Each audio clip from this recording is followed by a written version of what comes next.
Do you know a dream job of mine? What's a dream job of yours? To be a blacksmith.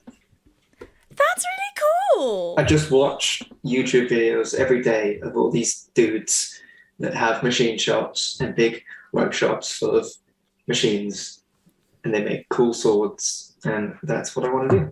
Nice. Are there any courses you can take for that? I have no idea. Oh, I'm sure that there would be if there's a thing that I'll see if I like heritage crafts or something uh that like supports crafts and trades that are sort of going out of common use and stuff. And they like link for all sorts of different things like painting the side of a book and stuff. They link to resources for those. So I bet you there'd be one on I'm sure. naked swords. I'm sure there'll be apprenticeship schemes as well. Because Yeah. I don't know any blacksmiths near me. Oh, there isn't a Google search you can do of blacksmiths near me. Near me. Yeah, no. Are there any hot blacksmiths in my area? I don't know. Oh my Well, god! if you do find a link to that, let me know. Throwback. This is a different campaign, so if folks don't watch that, it's going to make no sense for this campaign. No.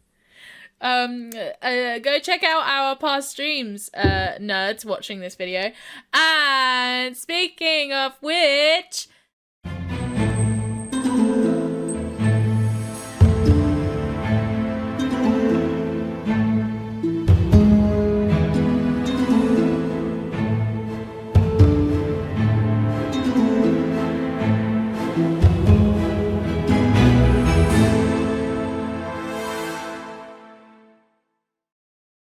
hello everybody and welcome to Hidden Realms for the Pokémpaign. It's been so long.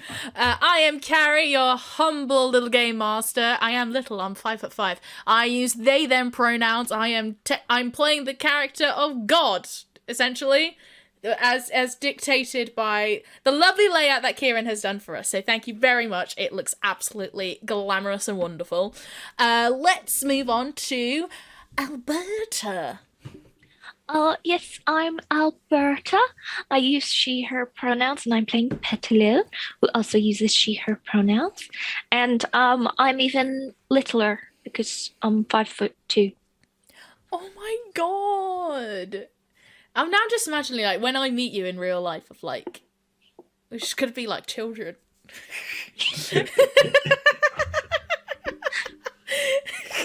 Just like little giddy kids running around. Let's play Pokemon. Let's play Pokemon. Well, we got it. Kieran, introduce yourself first before we do Hello, that. I am Kieran. I use he, him pronouns.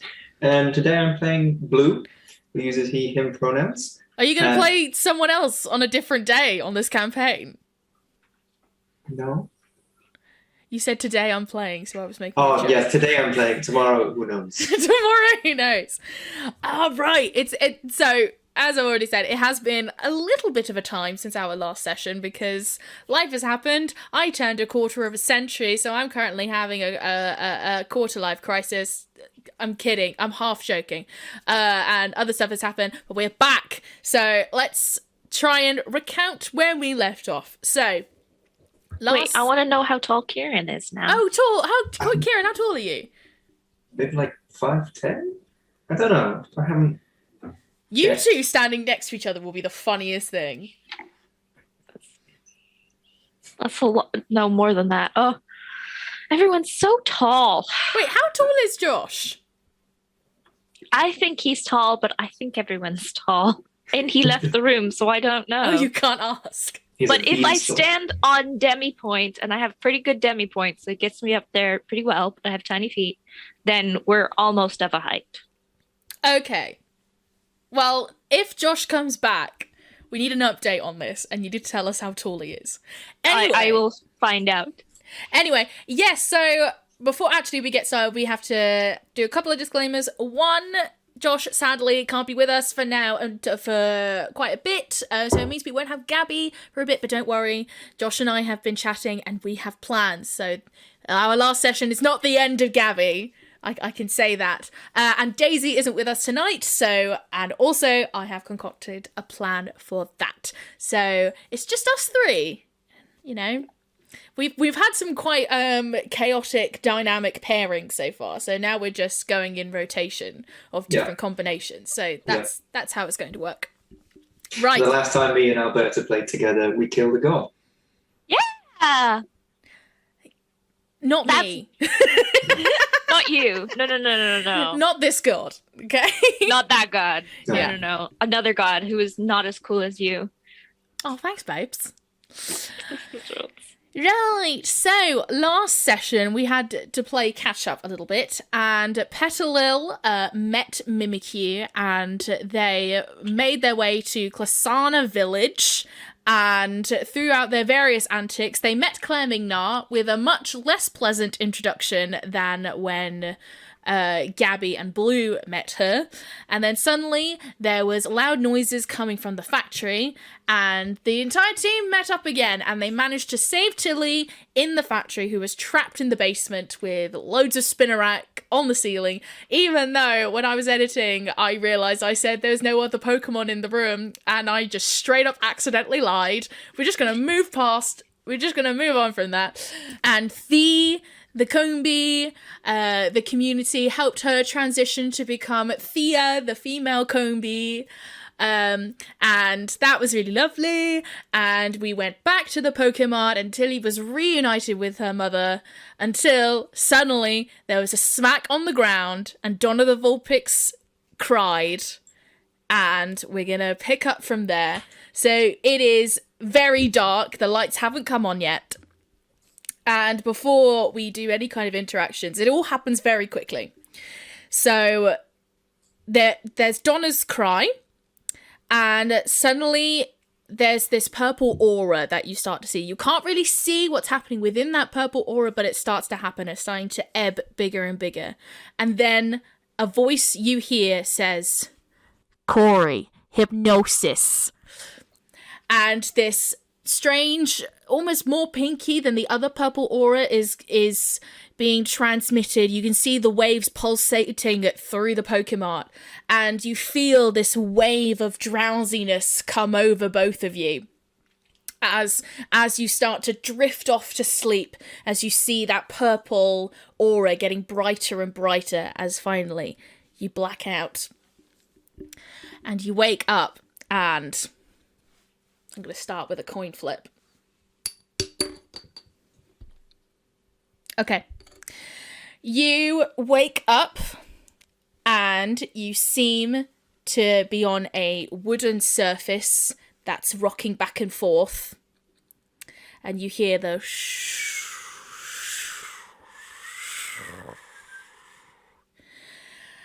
And how do you guys feel after waking up from the hypnosis, first and foremost? That's all you notice first. Was it a good sleep? You tell me.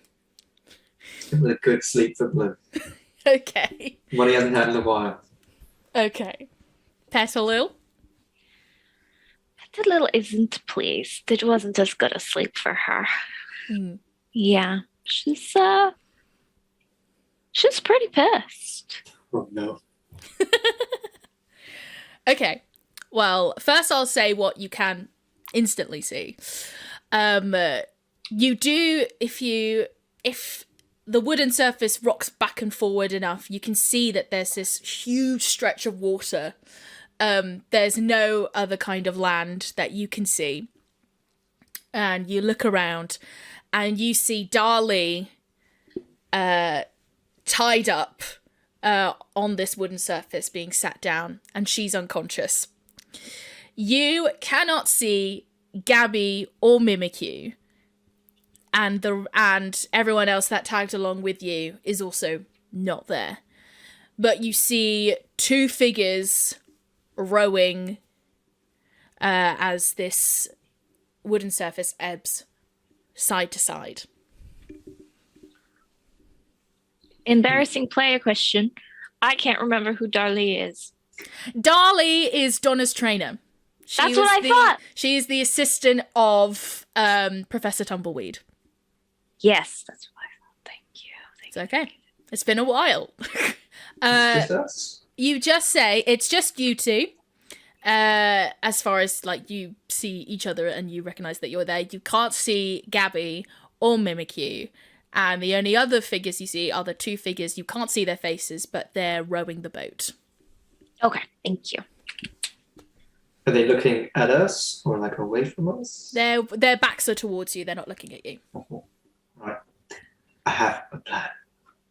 I want to sneak across to Darby. Yep. Are you just straight up? Are you not sneaking, or are you just like? I'm going to try and waddle as quietly as I can. Okay, so that's act under pressure.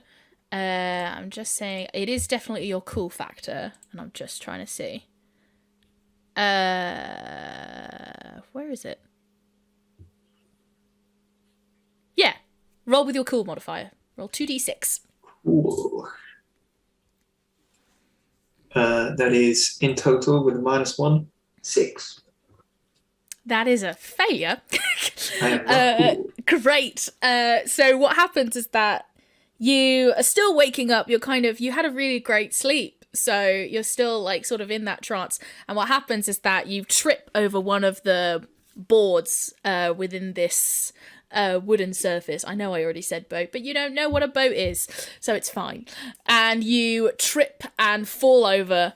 And one of the guys slightly turns their head back, but you can't really get a look. Roll and play it off. Sorry? Make it not look. I said I want to like do a little bit of a roll and just play it off as if I'm like being rocked about by the boat. Do I make you act and do another act under pressure roll or not?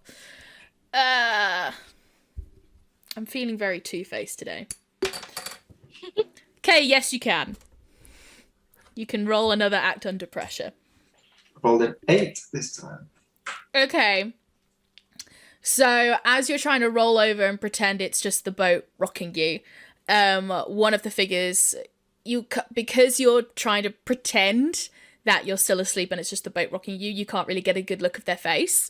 But they turn towards you and they do buy that you're still asleep and it's just it's a bit too intense, the wobbling.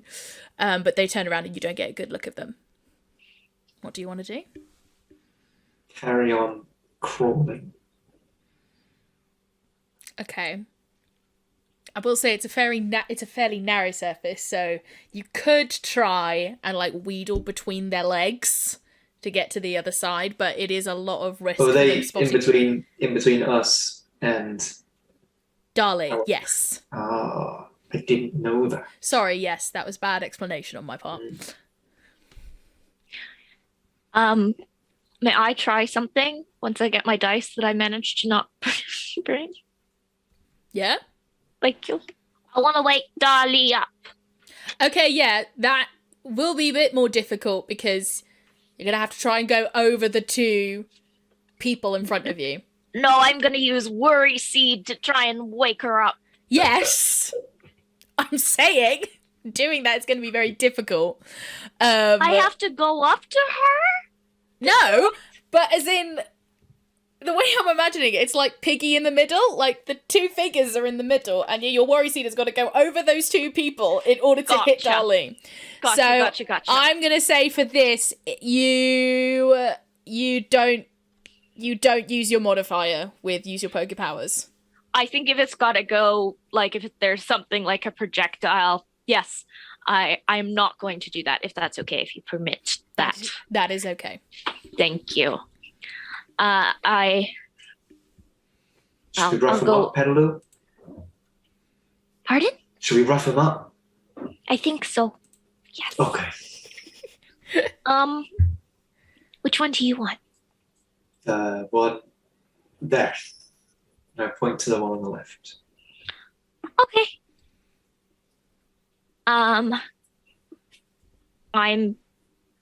Then I will stun spore the other one. And I will aquajet mine. Oh my god, already? No, you have the actor's surprise. I won't roll initiative just yet. Let's say Wait, let me have a look at both your speed modifiers. Oh my gosh. Yeah, Blue, you go first. So use your poker powers. That's with your weird modifier. With my weird is 14. Oh my god. 2 6s. I'm gonna say with that, you propelled so well, you not only hit the figure on the left, you've knocked them off the boat. Oh no.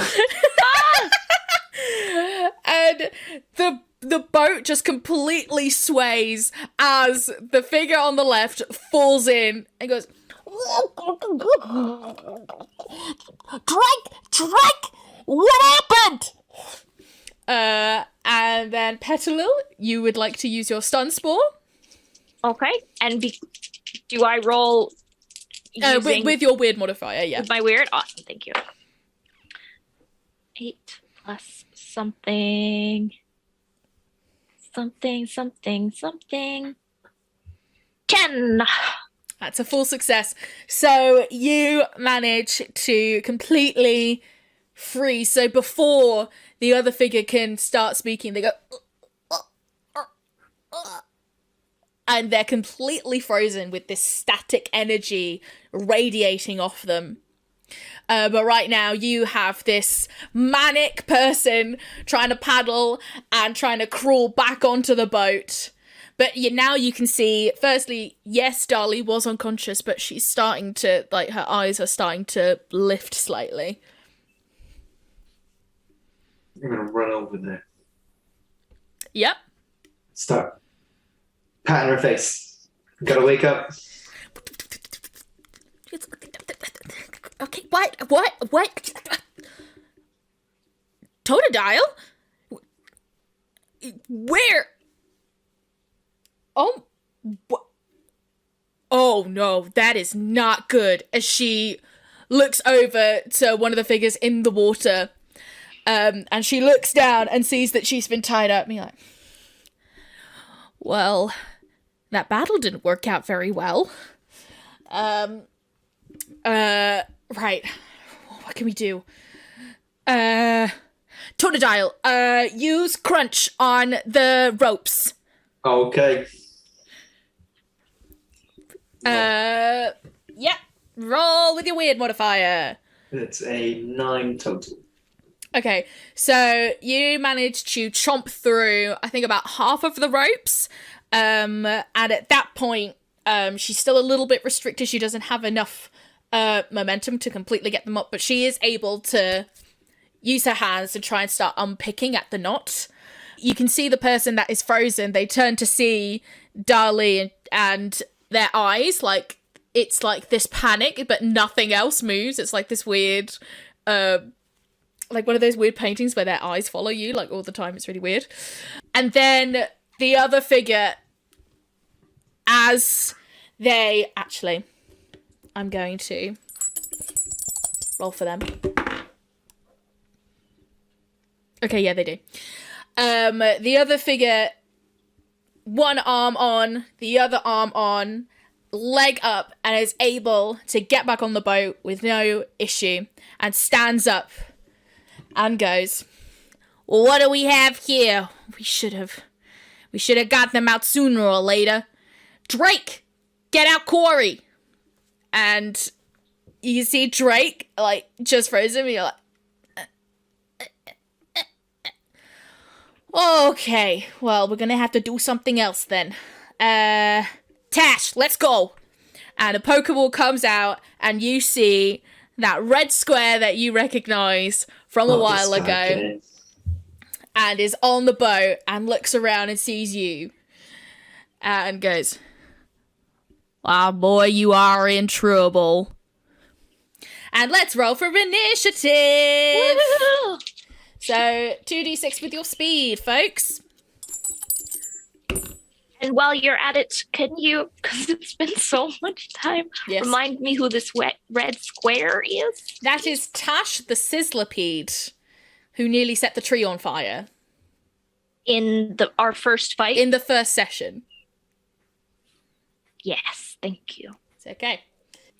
The figure that's standing up says, okay, Tash, use roll out on the blue crocodile thing. And we're gonna do this. Oh no. That is a 14. So it's an initial 3 points of damage, but there's your armor as well, which is 4.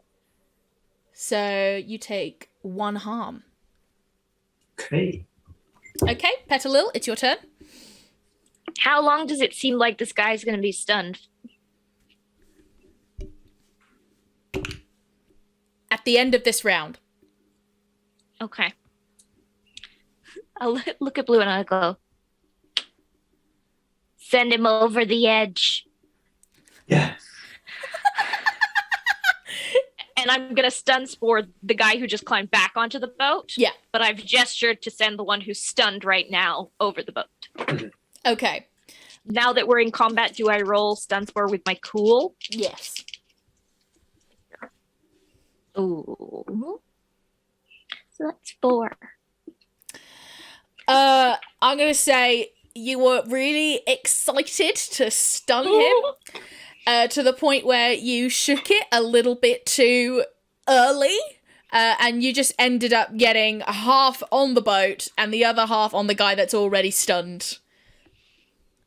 But it doesn't have any effect because he's already stunned. Time. It's okay, you tried. Blue, it is your turn. I am going to think really hard about what I did to the first guy. Remember my actions. Do you need to roll a sharp check? And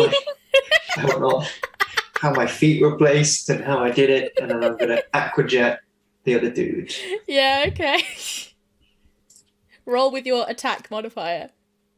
With my modifier, which is... Oh, so that makes an 11. Okay, that is a full success. So you remember what you did. You were planted on the wood, and you just it's very fast. Lightning McQueen could not ever.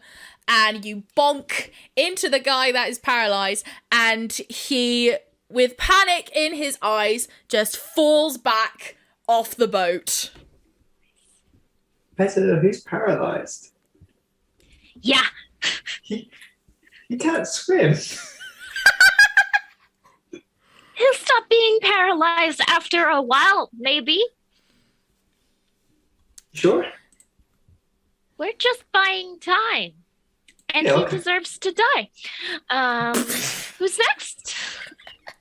Oh my god, right, okay. So that's the end of the round, and so I think Darlie goes, right, I think it's safe to go. Donna, let's go!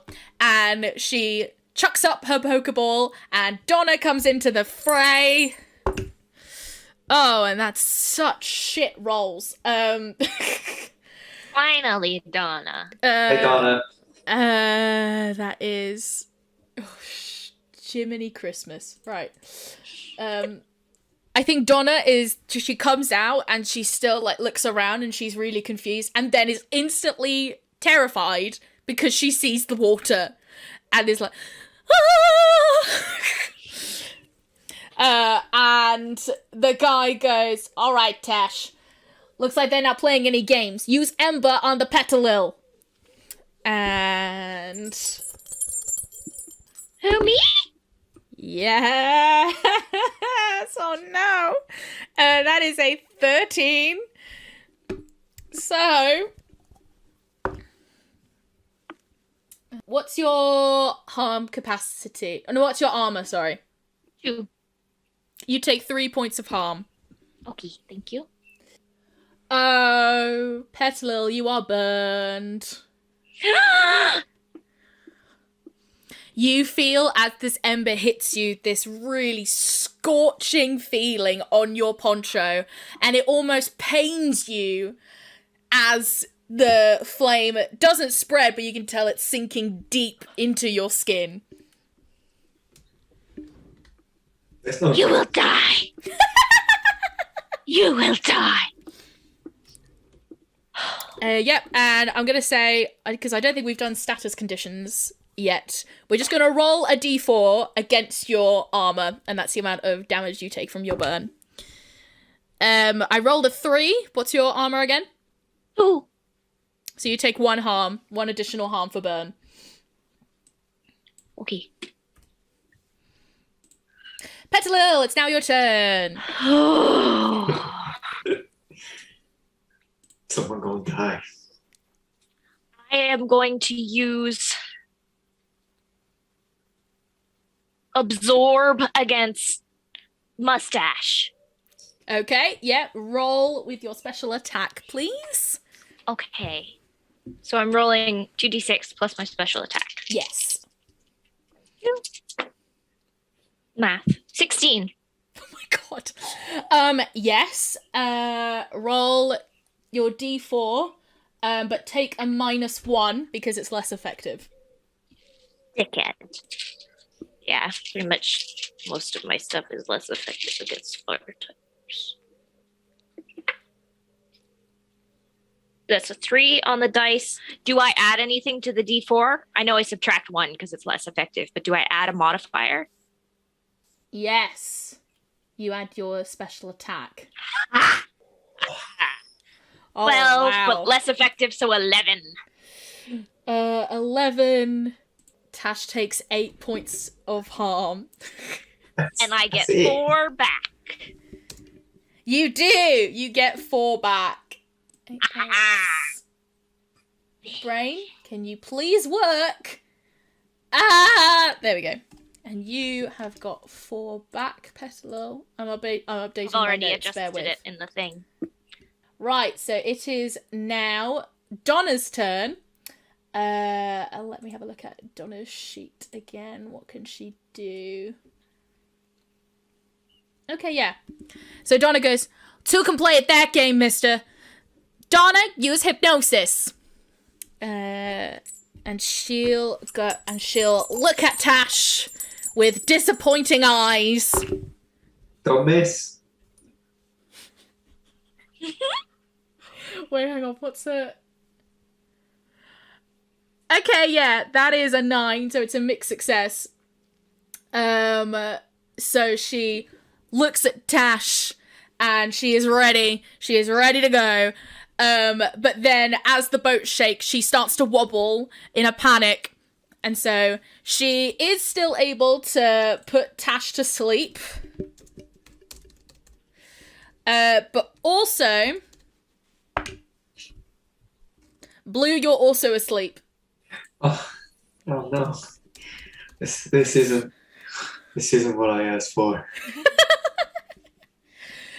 Okay, so Blue, you're asleep, and you're gonna be asleep for... Oh no. 4 rounds. Oh, just have a nice little nap. Just had a really good sleep, but it was just good. I gotta go back to sleep. Just gonna You got this. Petilil, you're scary. You got this.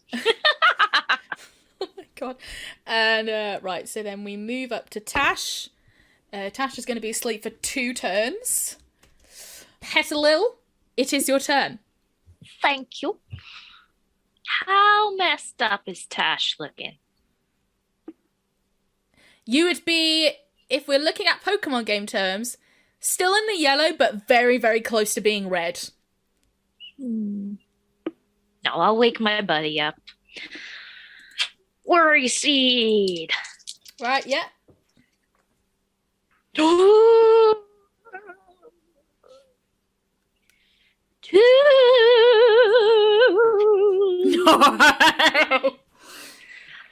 Petilil, her heart wasn't really in it. She wanted to kill Tash. Didn't want to wake me up. Yeah, right, okay, so you yeet out this worry seed. I just gotta go, wake up. Yeah. It's burning. I think it just yeets off the boat and just sinks into the water. And also, Alberta, I rolled a 3 for your burn. What is your armor? Ooh. So you take another harm for your burn. Just 5 more minutes. Sorry. Goodness. You got this. Okay, so Donna. It is Donna's turn. So Dali, Yes, she's gonna do this. So Dolly looks to Donna and says, "You can do better than that. I know you can, Donna. Use Hex on Tash." And she...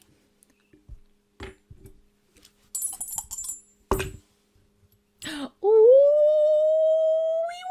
that is a 14. And it does an extra harm because Tash is asleep. Right. Oh boy! That is plus special attack. That's 11. Tash is down, my dudes. Yes, Donna. Yeah. I'm sorry, it all happened so fast. I don't know what happened. It's okay. It's okay. It's okay. It's okay. It's okay. So you see Tash, after being hexed, just feels this spasm and then just tilts over on its back with its legs like starting to like wiggle frantically and then just stops. And there's like the little swirls in its eyes. Right, so this guy goes, "Tash, you did your best, buddy. Return." And this red streak comes out of the ball, goes towards Tash. Then Tash starts to glow this red and then shrinks and then is back into the Pokeball. Blue, you wouldn't know this because you're asleep. Don't think this is the... You're still in trouble, young lady. Well, I'm sorry, I don't like the fact that you are murdering Pokemon for clothes. All right, that's it.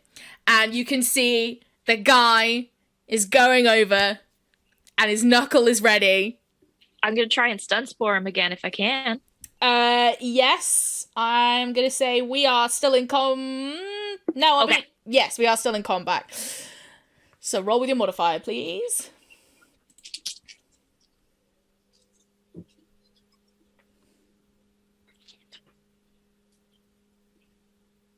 Four.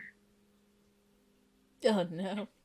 Yeah. Okay, so in your rage, you hear what happened. Still on fire. You are still on fire. It really hurts. And you go to do this stun spray, and instead you have hit Dolly, and she is frozen still as he punches Dolly in the face. He doesn't understand what I'm saying because he doesn't understand, but the horror and indignance, just like, oh my God, she was frozen and you punched a girl who was paralyzed. Oh my God, what is wrong with you? Just little... Shut it, you little leaf. But you see Dolly frozen with a black mark on her face. She falls backwards and has gone overboard.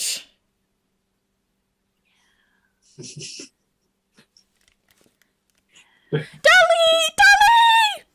And Donna runs to the other end of the boat to try and reach for Dolly, like with her little paw, trying to reach her, but Dolly is frozen and starts sinking. No. I'm having such a great time sleeping. No. I know everything's okay. No. I hate this man. This punchy man. He's not even fashion. You feel a wobble from under the boat. And suddenly, you look out of the boat. The boat is starting to spin. It's God! And I you can't also remember your name, God, but you're here. You mean Arceus? She thinks Relicanth is probably a god. Okay, yeah, Relicanth is Yeah. God. And at the same time, you feel a bloop, bloop, bloop, bloop, bloop, bloop, bloop, bloop, bloop, bloop, bloop, this fall of rain is slowly filling up the boat, but you can also feel, Petilil, you are no longer burnt. Oh my god, this is amazing. What is this? Like, this is some kind of act of God or something? No, it's not shower time. I want to carry on playing. And the boat is suddenly swirling and swirling and swirling and spinning and spinning and spinning. Blue, I'm going to say act under pressure, but I'm going to say have a +1 because you are asleep and this would disturb you. Petilil, also roll and act under pressure. That's with my cool, right? Yes. Rolled 8. Same. Oh! No, 7. Okay. Don't add anything. So, Petilil, you are rocked back and forth on this boat. You're not able to stay still, but you are not seasick. You can still see vaguely what is happening. Blue, as you wake up, you feel this pure water rushing down your body, but you notice outside of the boat that the boat is spinning, it's going mad, and you two are being rocked back and forth on this boat. Oh, this is nice. This is not nice.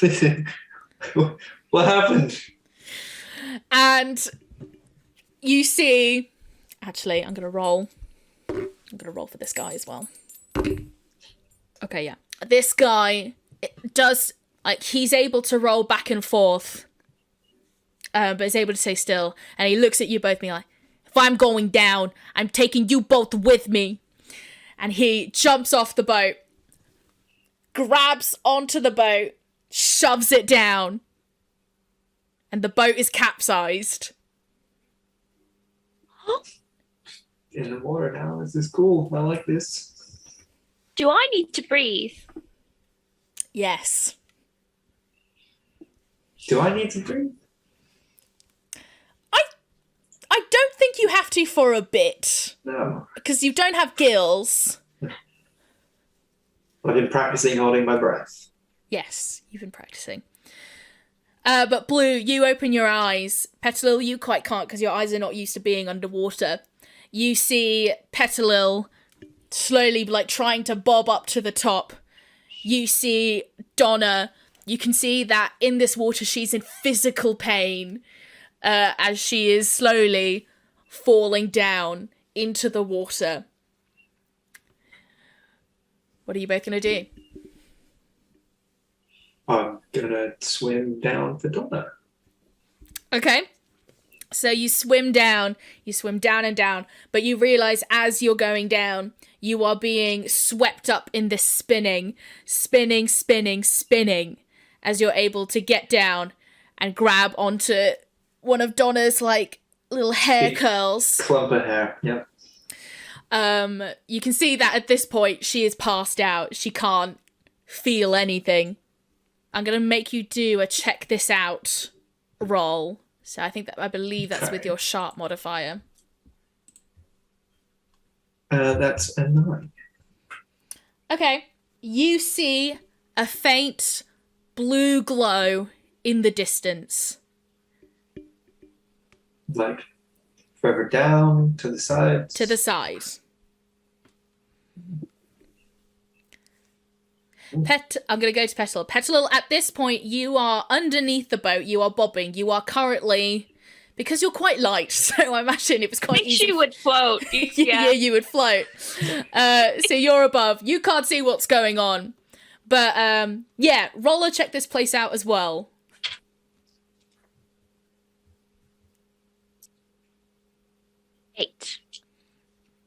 8. I'm going to say it's a lot less to you. It's less prominent, but you also see under the water that there is a blue glow nearby coming towards the bottom of what you can see. I'm gonna.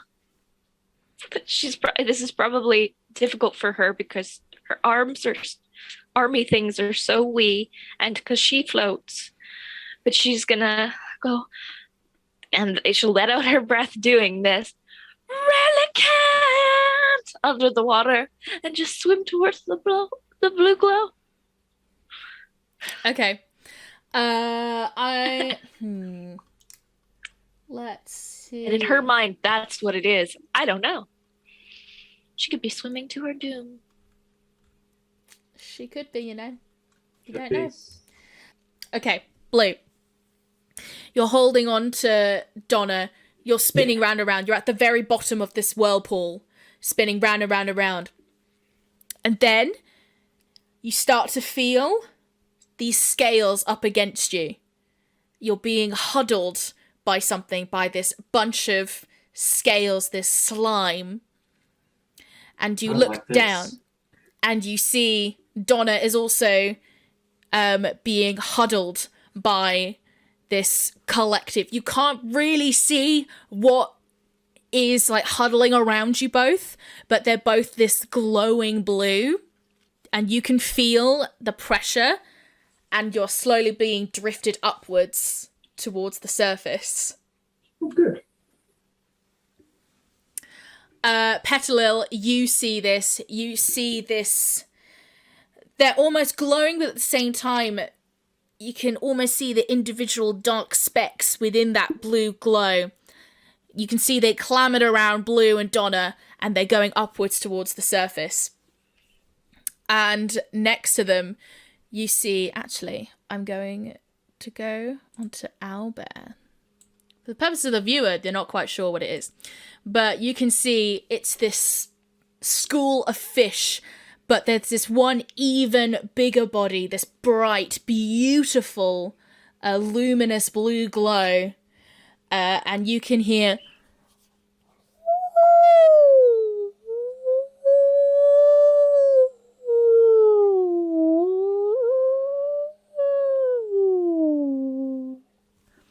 as she goes upwards with the rest of the school of fish. I go,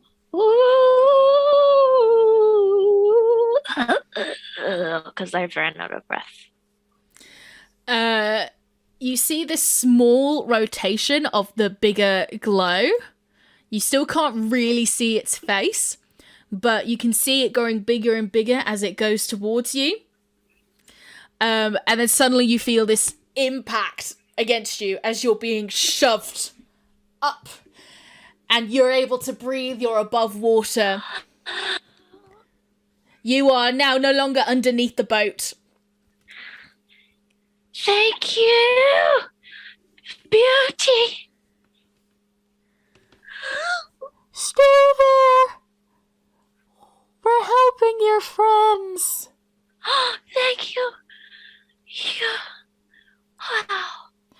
And she pushes you towards the capsized boat, and you are able to climb on and just sit atop of it without it floating. How far under is me and Donna? I'd say, I don't know, basic measurements. But I would say you're about halfway in this whirlpool at the moment as you're rising up to the surface. But even though the water is circling around you, you are not spinning. Whatever is holding you, they are in full control of what is going on. And suddenly, eventually, you go up. The air clears. You are also above water. Blue! Donna! Found the Donna. Oh, she looks rough. Yeah. Darlie? I look around. Do I see Darlie? It's silent for a bit. You can't hear anything. I'm gonna leave Donna on the boat and then jump back into the water and see if I can spot her. Okay. Check this place out, please.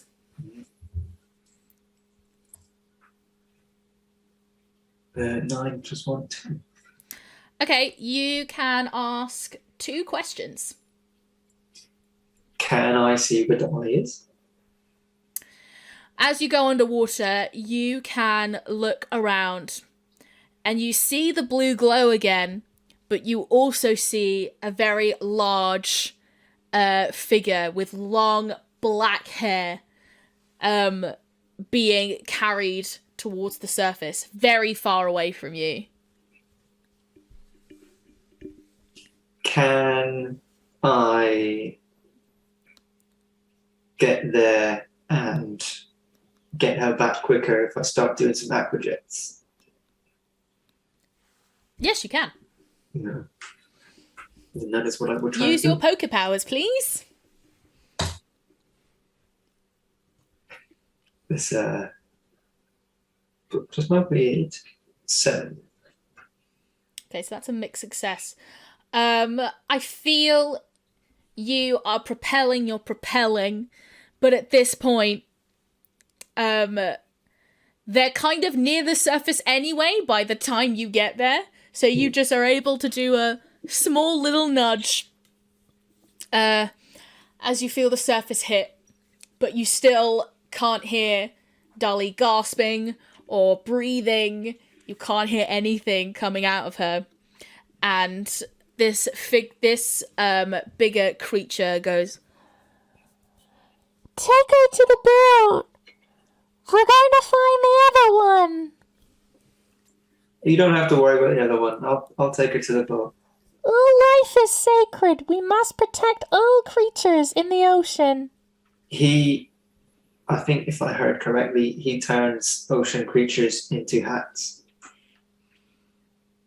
We can have a conversation about this later, but for right now, you do as I say. Okay. Do what they say, Blue. They know God.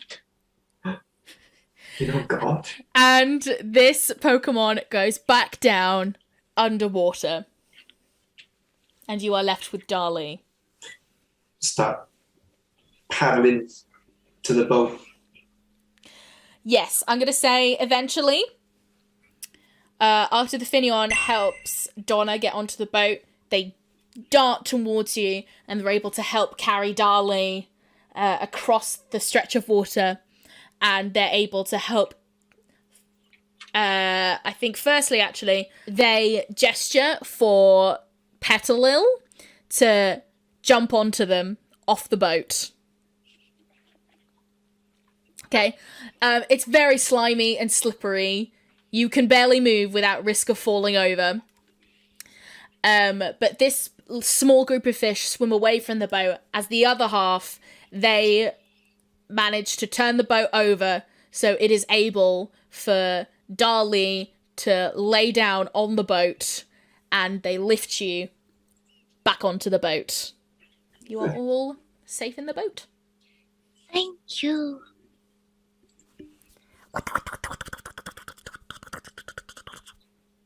Who are you? Oh.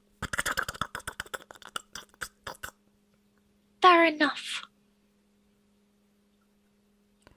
And they do a look over of all of you and they stay by the boat and they say silent. And it's quiet for a bit. Going to jump on Darlie. Sorry? I said I'm going to jump on Darlie. Jump, you're dying? Jump on Darlie. Okay. Oh, are you going to try to do, like, Pokemon chest compressions? Yes. Okay, yeah, let's do that.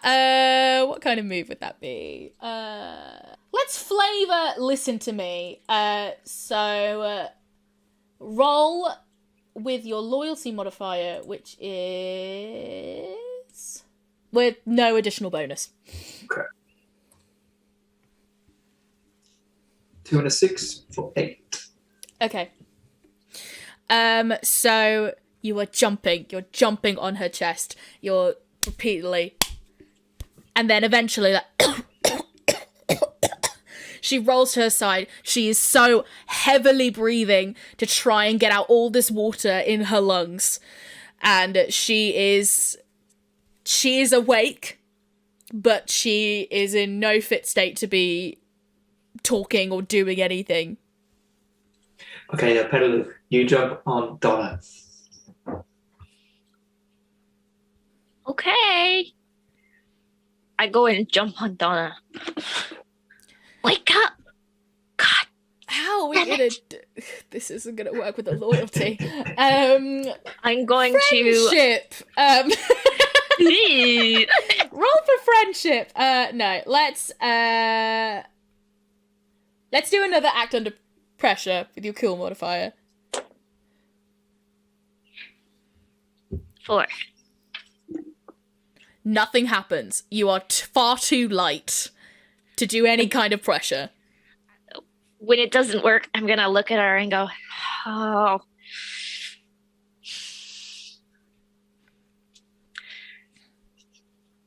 And try and use Healing Wish on her. Aww.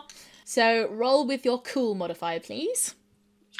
Are we still in combat or are we out of combat? Can I use my weird? Oh, yes, of course. Yes, you can roll with your weird. Yes, thank you.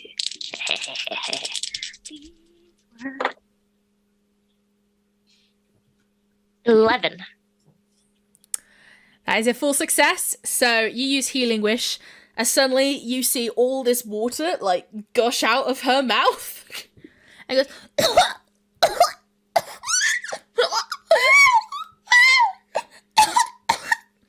But you hear all of this, Petilil, as your head starts to drift off and you're conked out.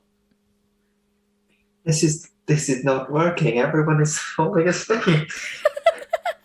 Can I rifle through Darley's, if she's like wearing a jacket or something, rifle through her pockets for any of the nice coloured sprays that we have seen in the Pokémpaign. Okay, I am going to flip a coin. Yes, you find a berry. It's quite small. You find it in her pocket. It is... Hang on, I just want to check what it looks like before I describe it. Oh, wait, no, now I remember. The top half is this deep purple colour, and it almost looks like it drips over the rest of the berry, as the bottom half is like this pale yellow colour. Would you know what this is? No, Food. I'm going to say that's what I always feel good after food. So Gabby feels good after food as well, so it must be good. I'm going to take this berry over to Petilil and then try and make her eat it.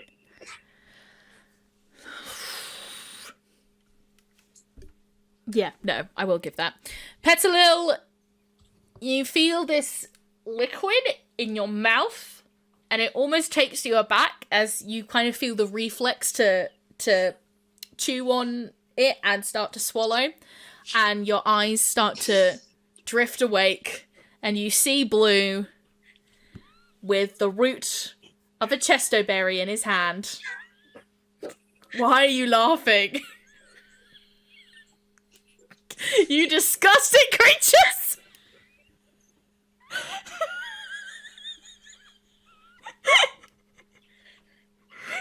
Guys, come on! Ooh. No!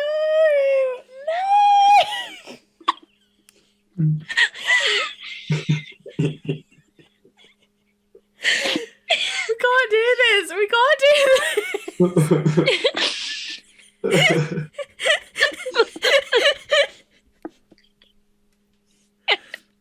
We're gonna move on. Petilil, you are awake. I was holding it in until Alberta started laughing. I was just glad it wasn't just me. Okay. Petilil, you're awake. Okay, I swallowed it all down, and we're no, we're moving on. It's a chesto berry? What? Yes, it's a chesto berry.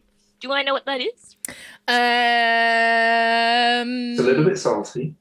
For fuck's sake! Roll, check this place out. See if you know. We're moving on. 5!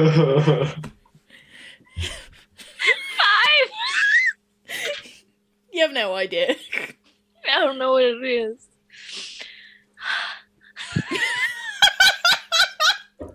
Okay, you are awake.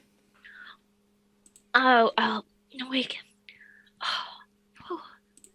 Thank you, Blue. We did it. We did it. We did it. We did it. I look at Donna. Did it work? Did it work? Is she awake?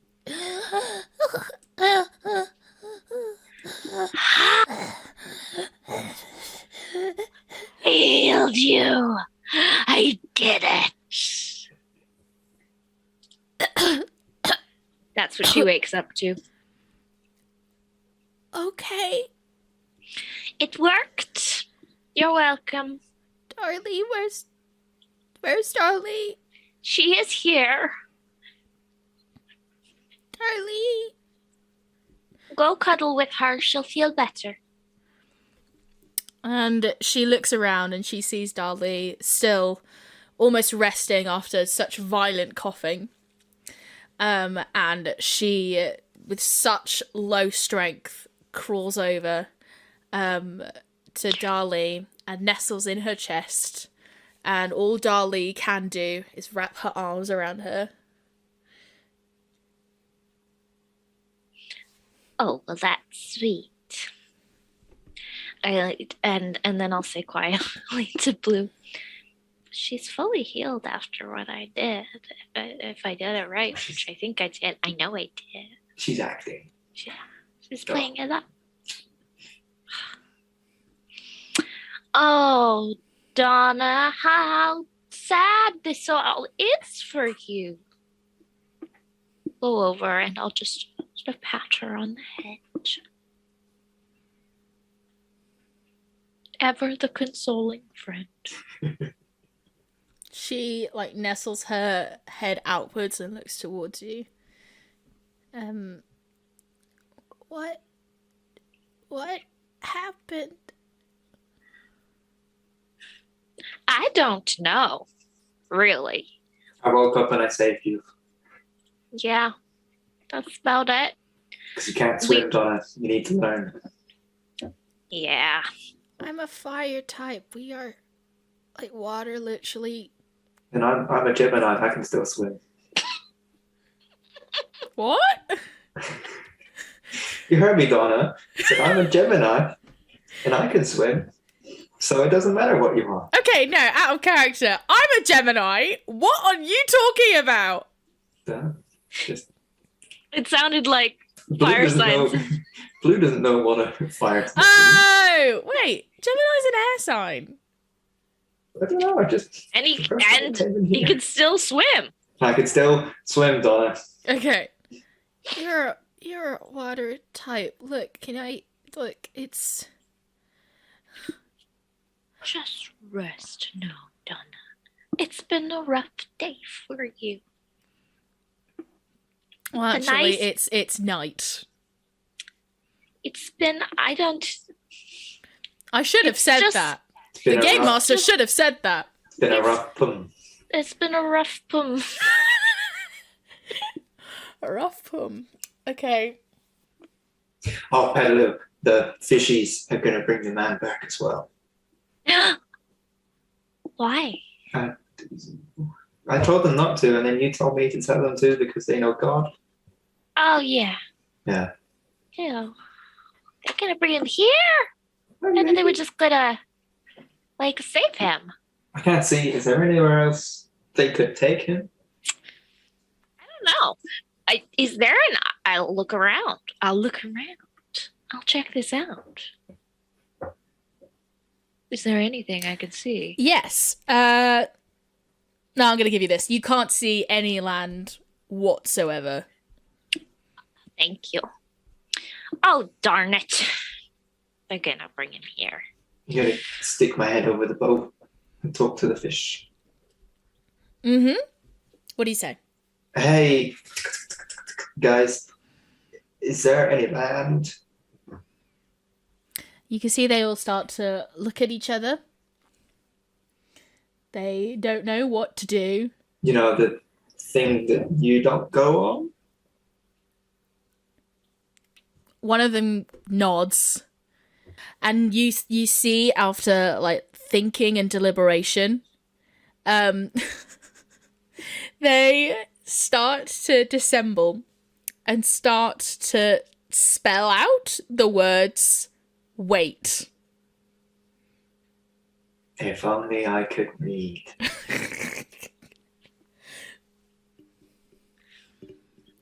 I'll poke my head down. They are an advanced civilization. They know the people words. And we've established that I can read. Yes. They say to wait. Very wise. Oh. Okay. I sit back and wait. I'll just sit on the floor. Hey, Blue, how you feeling? Well, I mean, I've had 2 sleeps, so I can go all the way to the end. Wow. Yeah. Wow. What happened when I was asleep?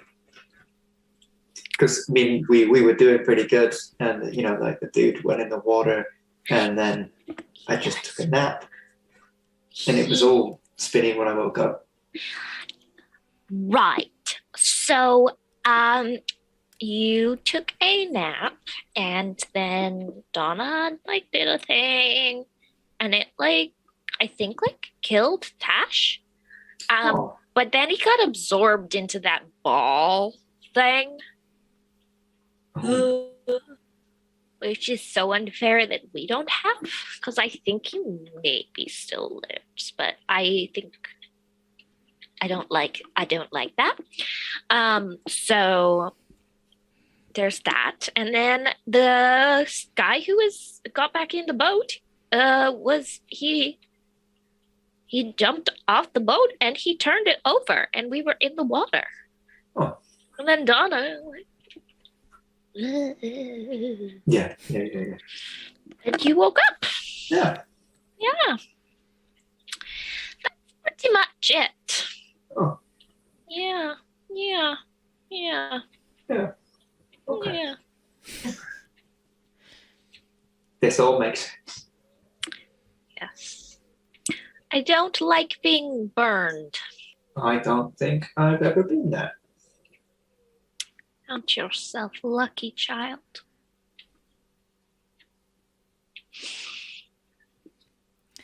It's very quiet for a bit. And it's still pitch black. You see the stars above you. But you hear this motion. And as you look over the boat, you see a blue glow in the distance, making their way towards the boat, with several other little small blue little orbs alongside it. The angel. I thought they were fish. Pardon? I thought they were fish. Fangel. I don't know. They're magic. So this blue orb is swimming towards you, and it lifts up, and you are able to see its face for the first time. It's very small, very slim face. It's this pale blue with this charcoal black stripes, with this beautiful luminescent pink eyes, and its wings ebb out of the water with its black but with pale blue tips on its side. And it seems to almost still glow as it's above the water, but it mainly is brighter underneath the water. But this other creature comes out. So this creature is a lot more garish. As you see, firstly, you just see these bright pink pair of lips come up from over the water. I'm sorry, folks. That's this creature. And then as it goes horizontally up and then falls down horizontally, and you see this pink stripe that goes into a fin that points to the back, with these almost like purple eyeshadow with pink eyes, with a mostly yellow and pink body with blue spots. It's very garish. It's a lot. You see that they don't say anything, but you hear in your head, Is everyone safe? Who said that? Me? Who's me? No, look, it's the one with the pink face. Oh, I'm Jaja the Bruxish. Jaja the Bruxish. You were saved by my friend Elle. She's a Luminion. And her babies. What happened? I don't know. Well, that's very helpful. We woke up on this thing, and there were some people, and they were very nice, and then I tripped over, but I played it off real cool, and then I hit one of them off the boat, and then we had a fight, and I had a nap, and then I woke up, and everything was spinning, and Donna was drowning, and I swam down, and then my fishies got me back up, and then we turned the boat over, and then we had a little talk, and then we waited, and then we waited,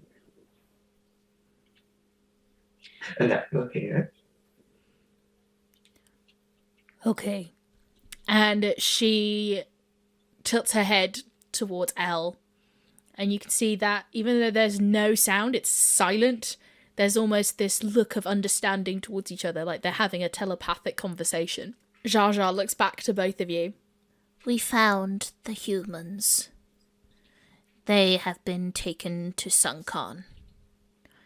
Thank you. Is that where you were headed? We were kidnapped. So I don't know. What did they say? We don't know. I was able to do an air bubble for them and put them at one of the entrances, and they were still unconscious but still breathing. And we made our way to here to check on you. Well, thank you both very much for saving us. Yeah. How can we repay you? There's no need. Well, that's lovely. Okay, thanks. We are an underwater city, so we have to do a lot of patrolling around here. What is the city? Sunkan? Do you not know? We grew up in a lab. In a lab? Yeah, we were being raised to be fashion by those guys. They were going to buy us and make us into very beautiful clothes or accessories, we found out. And as beautiful as we would be as that, I think Blue and I can both agree we would be very fashion. Mm-hmm. That would suck because we'd be dead. Yeah, I don't really want to be a belt. You'd make a very nice belt.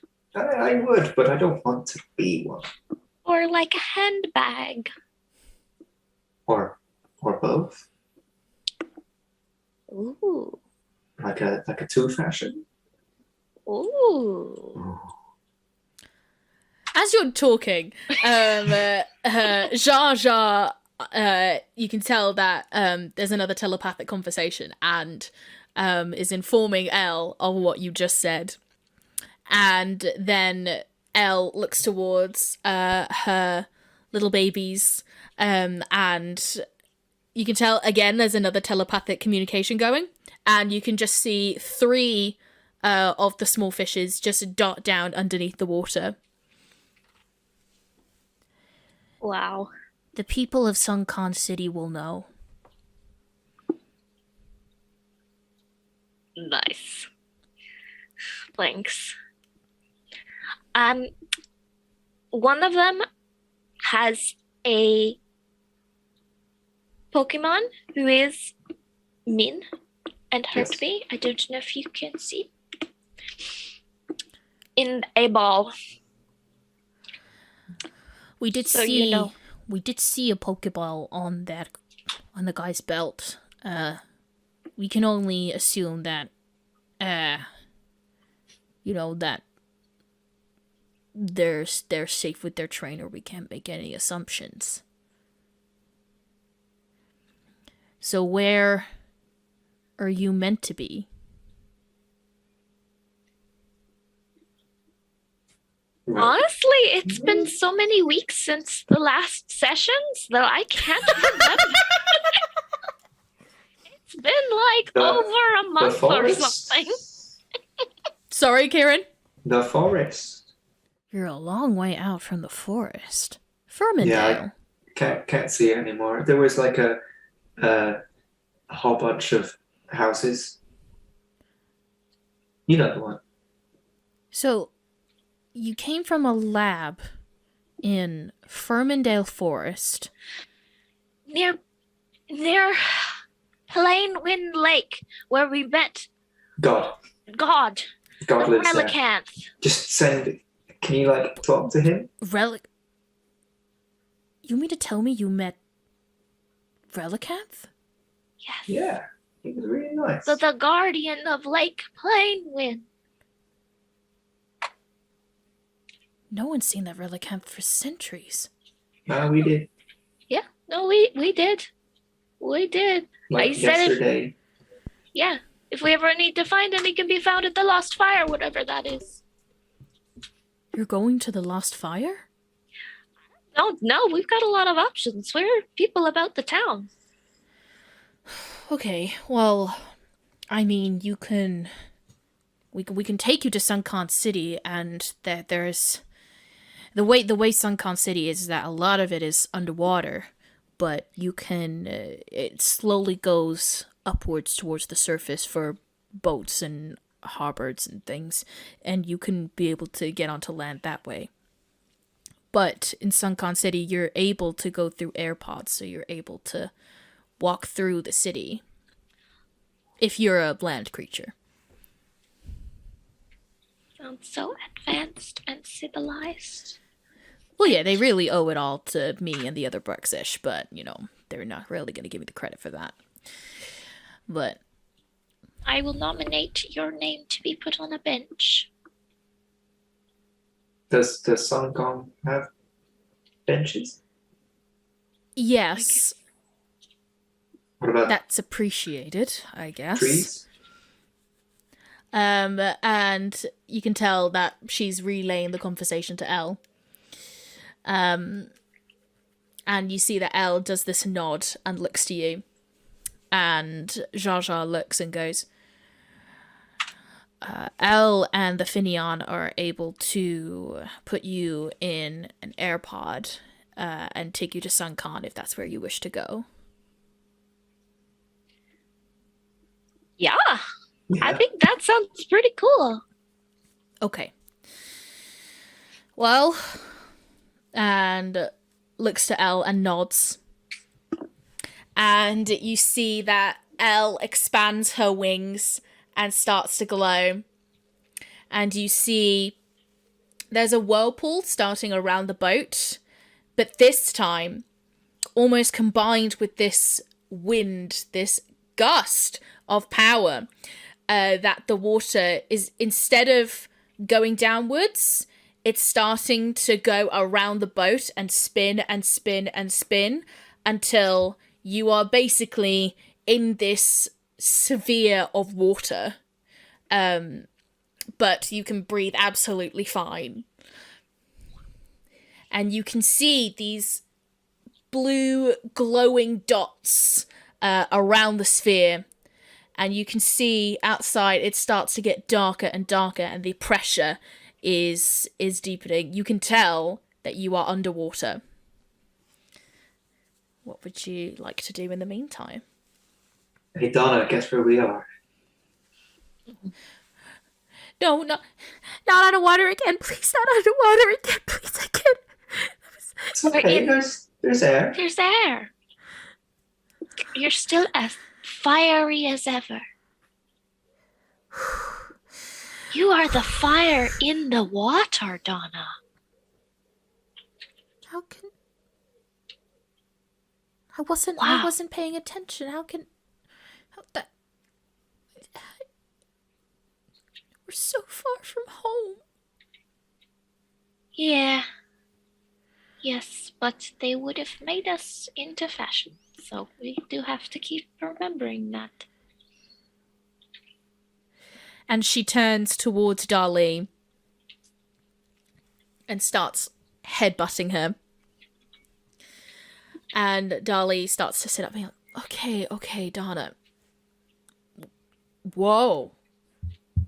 Okay. That's new.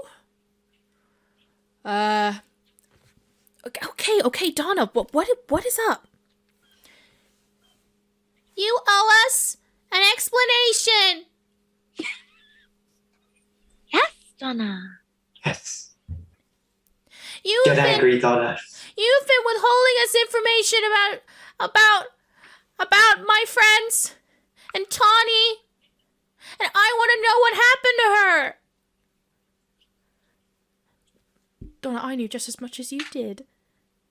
Like, we found plans in their pockets, and Professor Tumbleweed and we managed to hold them up and find out what was going on, and I tried everything. I even tried hitting them with a chair, and that didn't work out.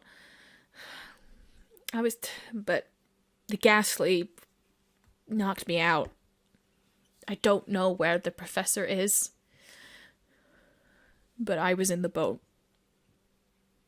And if I knew any of this was happening, I would not have let you anywhere near that building, I swear.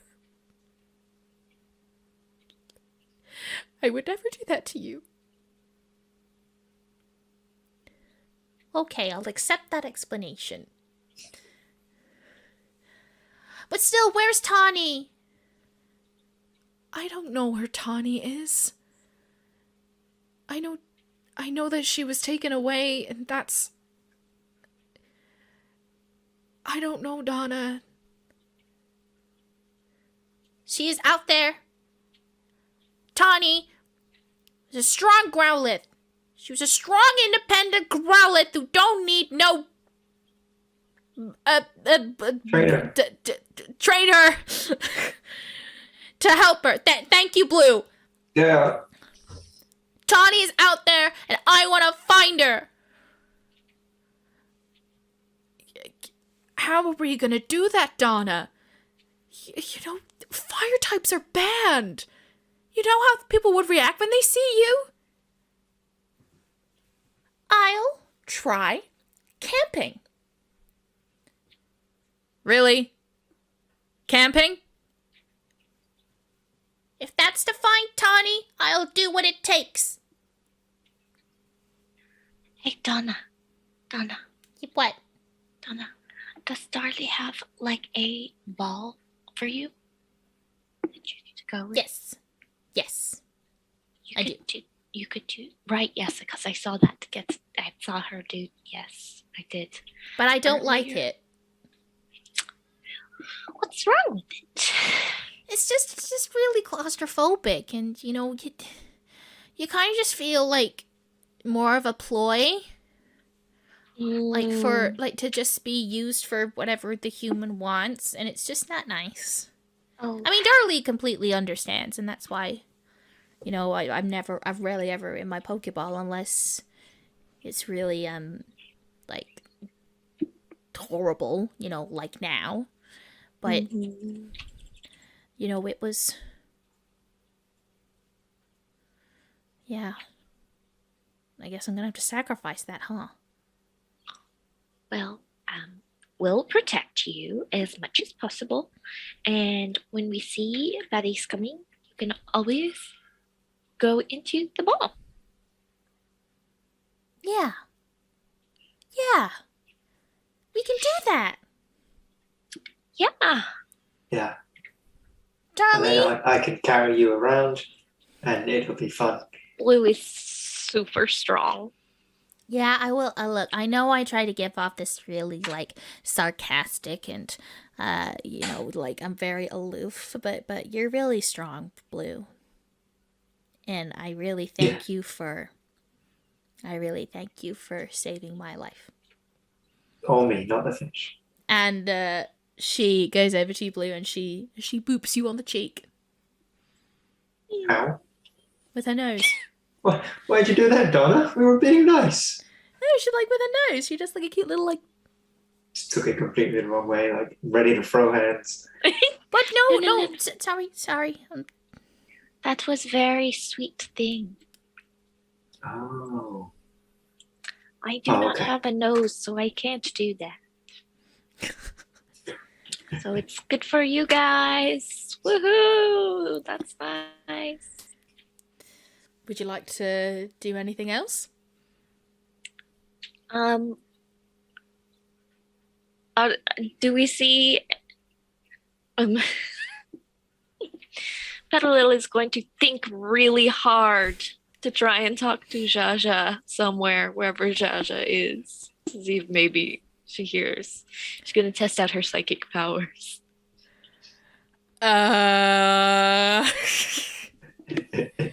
Let's do a listen to me.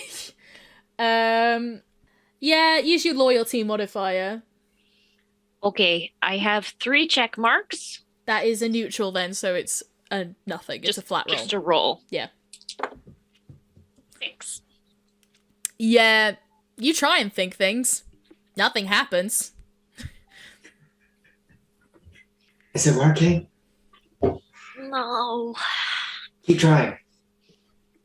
I think the water spinning is like interference. I'll keep going. What did you want to ask her? Why did that whirlpool happen to begin with? And then I'm gonna try and like catch the attention of one of the small fishies going around us and ask them that question.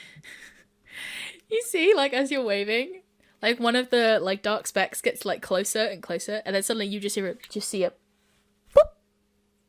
You just see the face of one of the Finion. Why? What? Who? Petilil has a question. We didn't ever figure out why that whirlpool started happening in the first place. Do you know? And the face is gone. I guess they didn't know. I guess so. But you see this bigger figure, like, go towards the sphere, and you hear in your minds, Elle is able to do extraordinary things to defend other creatures. From what Elle told me, she had to do a whirlpool and rain dance to stop the violence. Wow. Please thank Elle for us, I think, Blue. I think that's a good...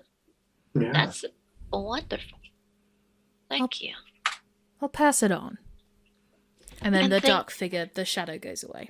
Bye! I think in my head.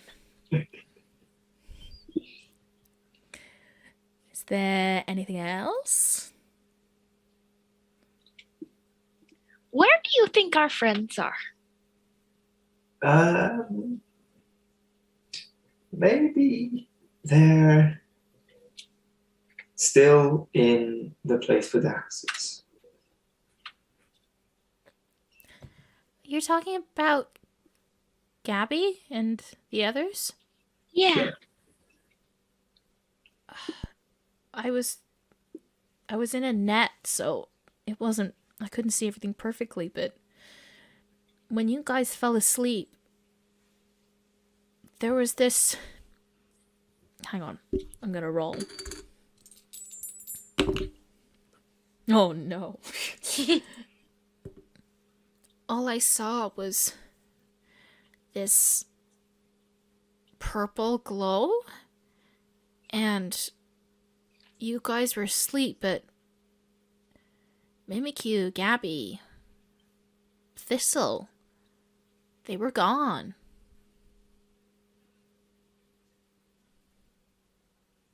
The purple got them. Yeah, I guess.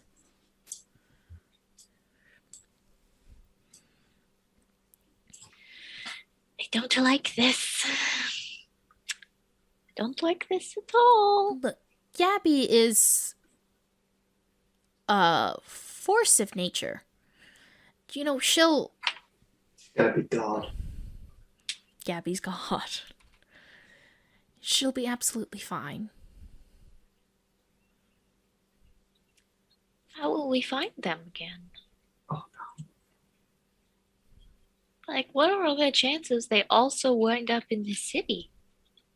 Like, we were in the middle of water, in like the middle of nowhere, and then like it just so happened that like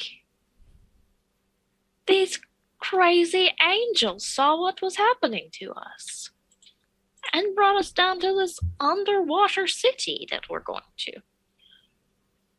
Do you think that's gonna happen again? I don't know, Petilil. I don't know.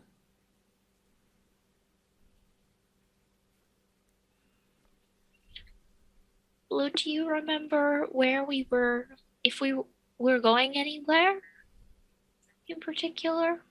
We were gonna go like downwards from where we Down? were. Down?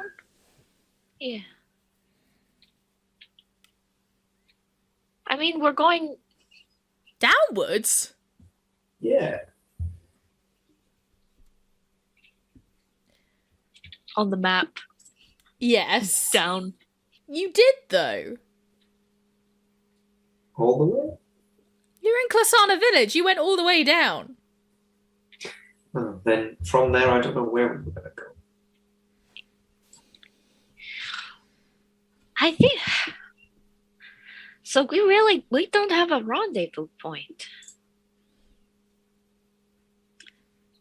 I must work on my psychic powers so I can talk to Gabby. Is that what you're doing right now? Yes. Amazing. It's been a short amount of time since that conversation, but you start to feel more of a rumble and the air getting tighter and tighter as you see almost this thinning on one end of the sphere, and suddenly your eyes see this bright light as the water around it dissipates and you are lifted onto this soft padding, and you see around you, above you, it's this see-through glass and you see the water around you, but what seems to be the ground is almost like this yellow road, like sort of like gravelly, that is lit up by these warm lights, and it seems to go on for quite a while. Ooh. And then as you are on the ground on this pad that leads onto the sort of landing pad that leads onto the yellow gravel, you look and you see there was a hole where that sphere dropped you off, and the glass has shifted and sealed you off in, and you see Elle and her babies and Jar Jar all looking down on you. Thank Right. you. It's not a far walk, but if you get to the city, tell them that Jar Jar helped you. Thank you. Thank you. And if you see a Gibble or a Mimikyu, send them our way. Thanks. Just tell them we headed this way. But if you don't, that's okay. You're both very beautiful, And Elle, it looks like you are a wonderful mother. Wow. They just like follow you around and do stuff for you. They're very helpful and sweet and cute, and you're also matching. Coordination. Wow. Wow. You can see Jaja is relaying all of this to Elle, and as she hears that bit, she kind of does this little like twirl, and extends her wings for a very bright blue glow. Wow. Oh, Blue, are you seeing this? Yeah. They are so fashion. They are fashion. Mm. Stay away from those bad men who you saved. They will turn you into very beautiful clothes. The authorities know. They're looking out for them. Good. Thank you. I've got to get back to my post. I've been gone long enough, but good luck on your journey.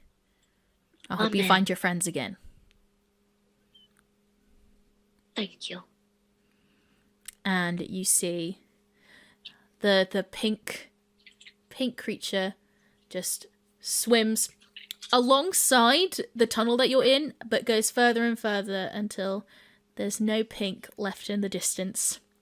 And Elle and her children start to dissipate, and they dart across the tunnel and go further beyond. And you are left to your own devices. Wow. Well, there we go. Here we are. Wow. How's Darlie taking all of this?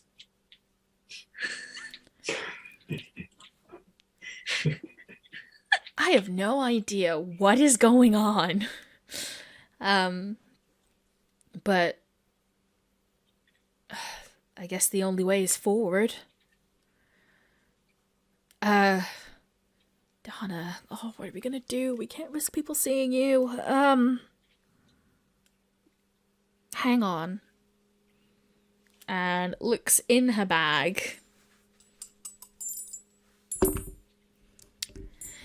And it's gonna sound very silly. She finds at the very bottom of her bag, she finds this very small pile of flour, and thinks, ugh, this is gonna smell really bad, Donna. I'm really sorry. And sprinkles it all over her. And rubs it into her fur, trying to get it into every little thing. Well, I mean, not quite a lowland, but at least they'll think that maybe you're an inbreed and you're not a fire type. I think that'll work.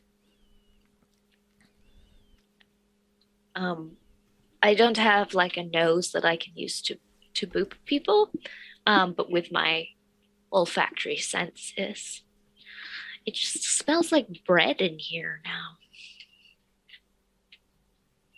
I do like bread. Yeah, bread. This is good fashion. Mm. Yes. Yeah. No, we don't. I thought we didn't want to be good fashion. Wow. No, Donna, we want to be good fashion, but we don't want to be good fashion. Right. You know. I've got to work on my. God, it's been a while since I've seen an Alolan. Can we just stay here for a bit? Are we in a rush?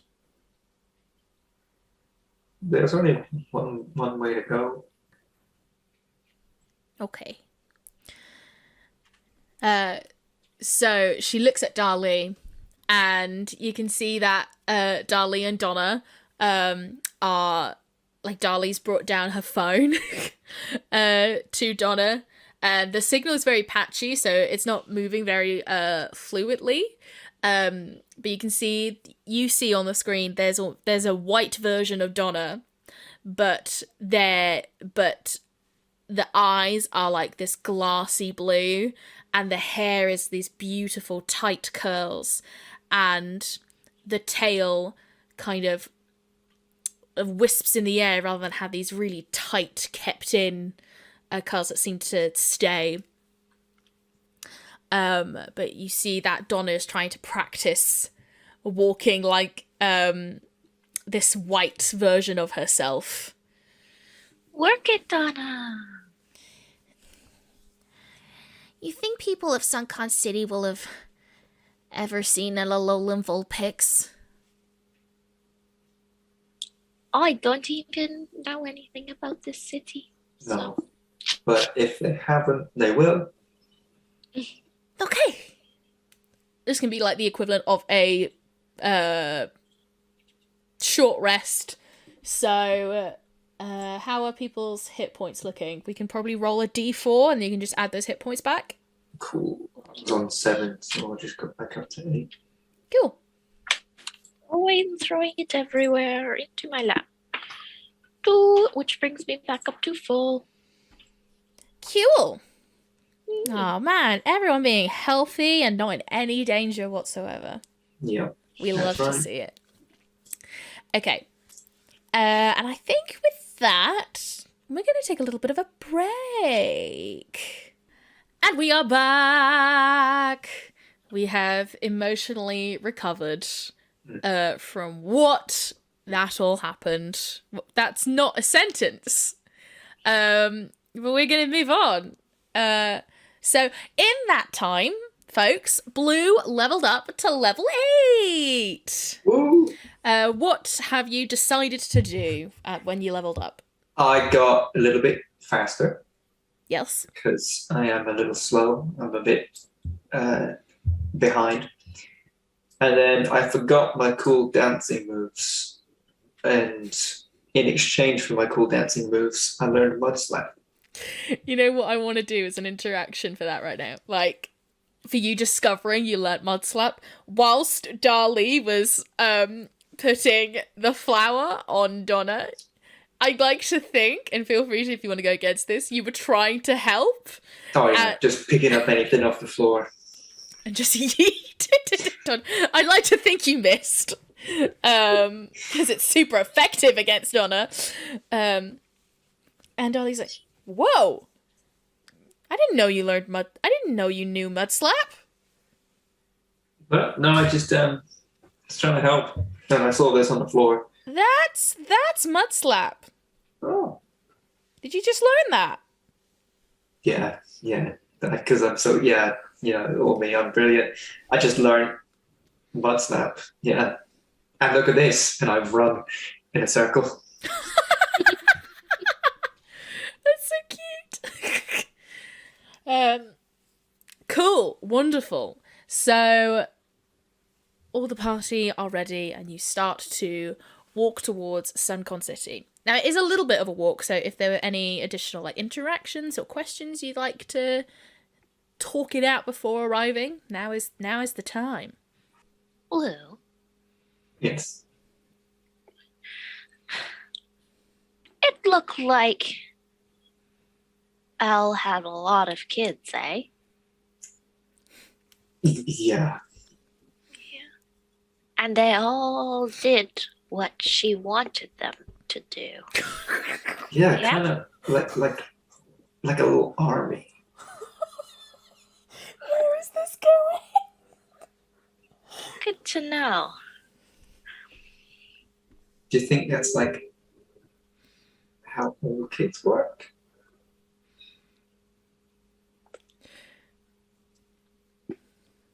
I don't know. I didn't grow up with my parents, so I don't know. But it is evidently a possibility of Because we do what Darty says, and then they do what their mama says. So what if we got our own smaller things to do things for us? That's what I'm thinking. That's what I'm thinking. I'm not quite ready to be a mama yet, but I bet you I would have just, oh, they would all be so beautiful. They would have the loveliest leaves, and they would do whatever I asked them to do. Anything. Anything. They could, I could go, help Mama fight the bad guy. And They would all do it. No. yeah, I'd give them like little knives and everything. Yes.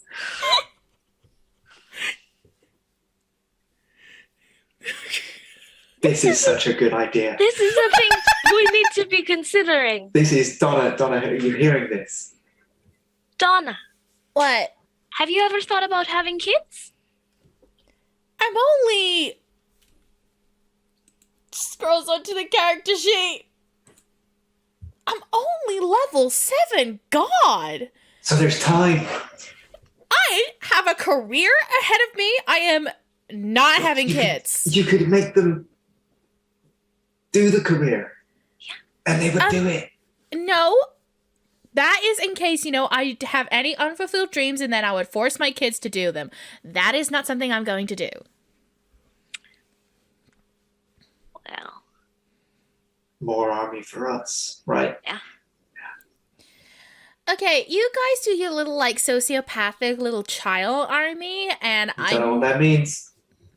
it means... Your big words can't hurt me. It means, you don't. You don't. Charlie, what does sociopathic mean?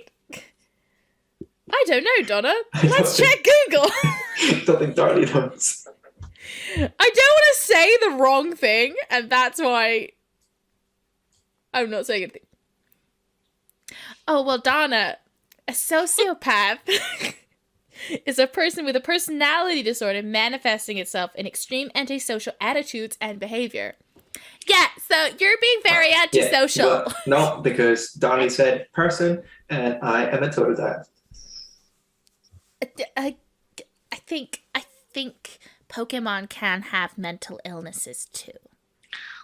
Well, I think that in just bandying around words like that when it's a personality disorder is probably making it really hard for those people who have the disorder. Because you said it like it was a bad thing, and maybe it's not bad for them. Uh-huh.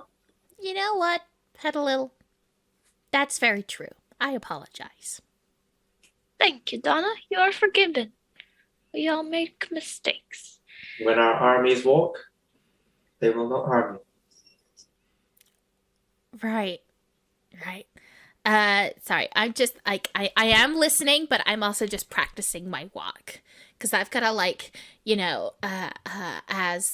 as they say, I've got to, understand my motive and, feel the gravity of the different size of my tail and my hair. And it all completely affects the way I walk, so. Yeah. Yeah, it does, Donna. Anything else? I'm happy with that for now. Yeah. Okay. You've made a plan to start a baby army. Okay, great. Well, is it great? That's debatable. It's great. And you teach them how to defend themselves. Yeah. Mhm. Okay. So as this conversation was going on, and for a little bit after that, you could see ahead of you it was getting lighter and lighter. From the natural, you would say daylight, but you're at the bottom of the sea, so debatable. But you get to the end of the tunnel and you see this glass door blocking you, but you can see through this glass that there are these buildings standing tall and not rendered within the bounds of water and physics. It almost looks like they might as well be above ground. like all of these buildings are standing tall. There are like these spires. It's like this beautiful architecture, and people and humans walking around, and little mammal-like Pokemon walking around, and little like bugs like zitting like across the city. But you can see that even beyond that, there is more to this city.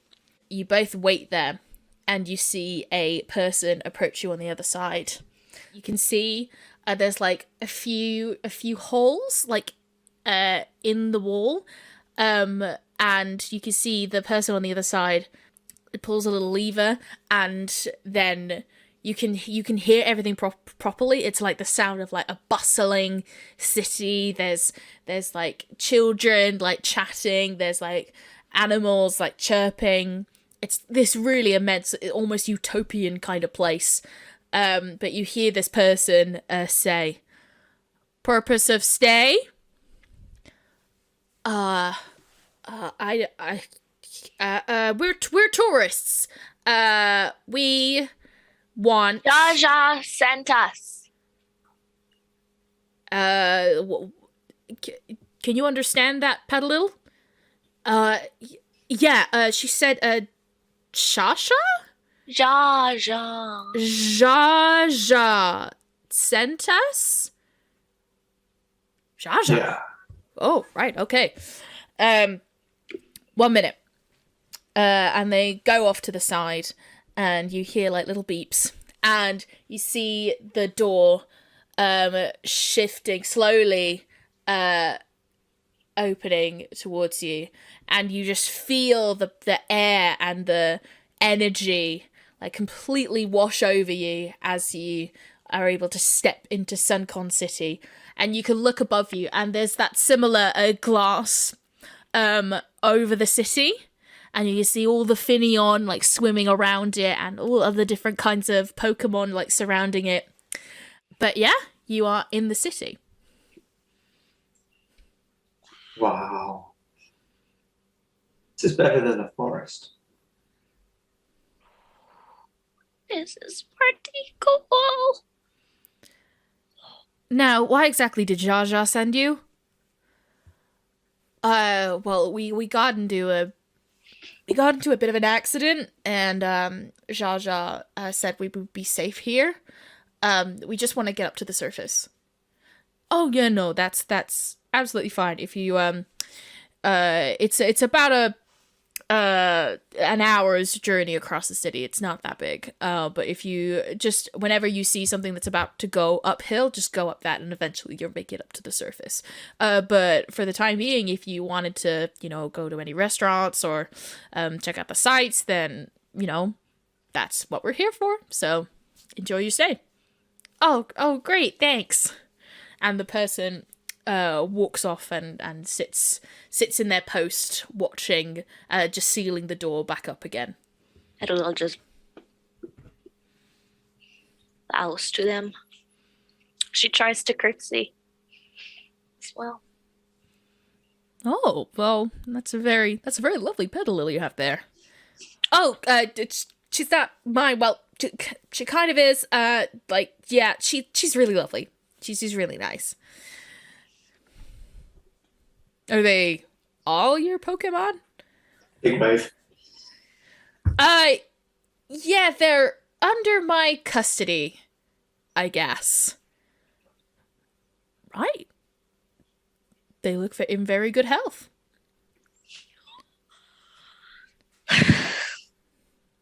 Thanks. I kind of raised them myself. Cool. I'll be going then. Yeah. Just take care. Thanks. And Petilil, we're in good health. Oh. What does that mean? I don't know, but I bet you it means that we could have. It means, it means that you look really in good condition. Like you're not like starving or like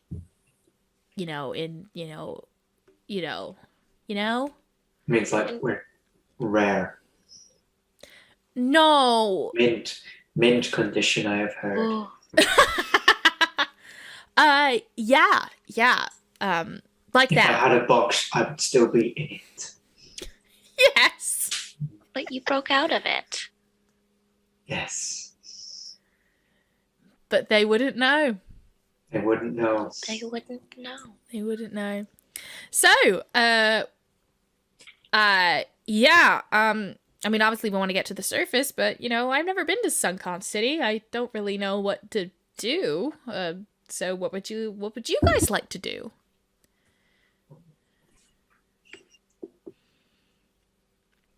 Okay. I'm hungry.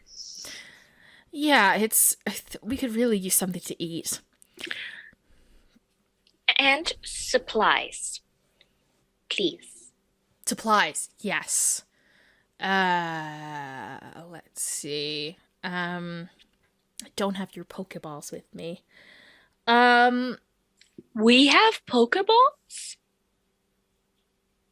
Well, yeah, when you hatch from an egg, you automatically get connected to a Pokeball, but they're back at the lab, so. I inherited an apartment. And so did you. We are inheritors. We're on the ladder. You'll be like a Machoke one day. That was a cool. Wait till Gabby hears this. Okay. So, right, yeah. Supplies are no. Let's just get food. I have enough for all of us. So you walk into town and you're seeing all of these, very the kind of vibe I would say is like everyone's very like hipster, but like trendy kind of hipster. It's a very sort of quote unquote up and coming city. And people are walking around with their beanies and like their coffee cups, and everyone's like chatting, and it's all very good spirited. And you see a building where it's this huge sign. It's not electronic, but you see like really like beautiful writing, underwater paradise. And you see loads of people coming in and out of there, like looking really happy. And Dali goes, I guess that's the place. Didn't bring any money. No, Totodile, like, it's... Pokemon don't pay money. Humans do. Oh. Can you call me Blue? Oh! Yeah, of course. that's my name now, Cool. I mean, I've grown Petilil? up. Petilil, do you have a name? No. Cool! Maybe one day. I gotta come up with a name before I have my kids. Because they might also be Petilils. And then it would be confusing. Why are you thinking of... You're at level 7. Why are you thinking about kids? Because of all you- the things they can do. Did you see those Finneon? Did I suddenly know what they're called? Did you see Elle and Elle's babies? Oh, the Finneon! They did everything they The could Finneon, solve. that's what they're called? Yeah, that's kind of a fish thing, though. They have, like, schools, big groups of fish, and they're able to detect each other's thoughts. I don't really know. I'm not a marine biologist, but, that's a fish thing. I feel like with your kids, they'd be a lot more independent. Yes. Well, the apple doesn't fall far from the petalil, they say. I have heard Petilil this. don't grow apples. I have heard this. It's as though you are human, you wouldn't have heard this. You wouldn't have heard this. Okay. Okay. And Darlie like opens up her little bag and says, I mean, it's enough. We're probably just gonna have to only get the side dishes, but, you know, it's doable. And she goes up to the person at the entrance with almost like a little stand with what seems to be like a little mini book on the stand.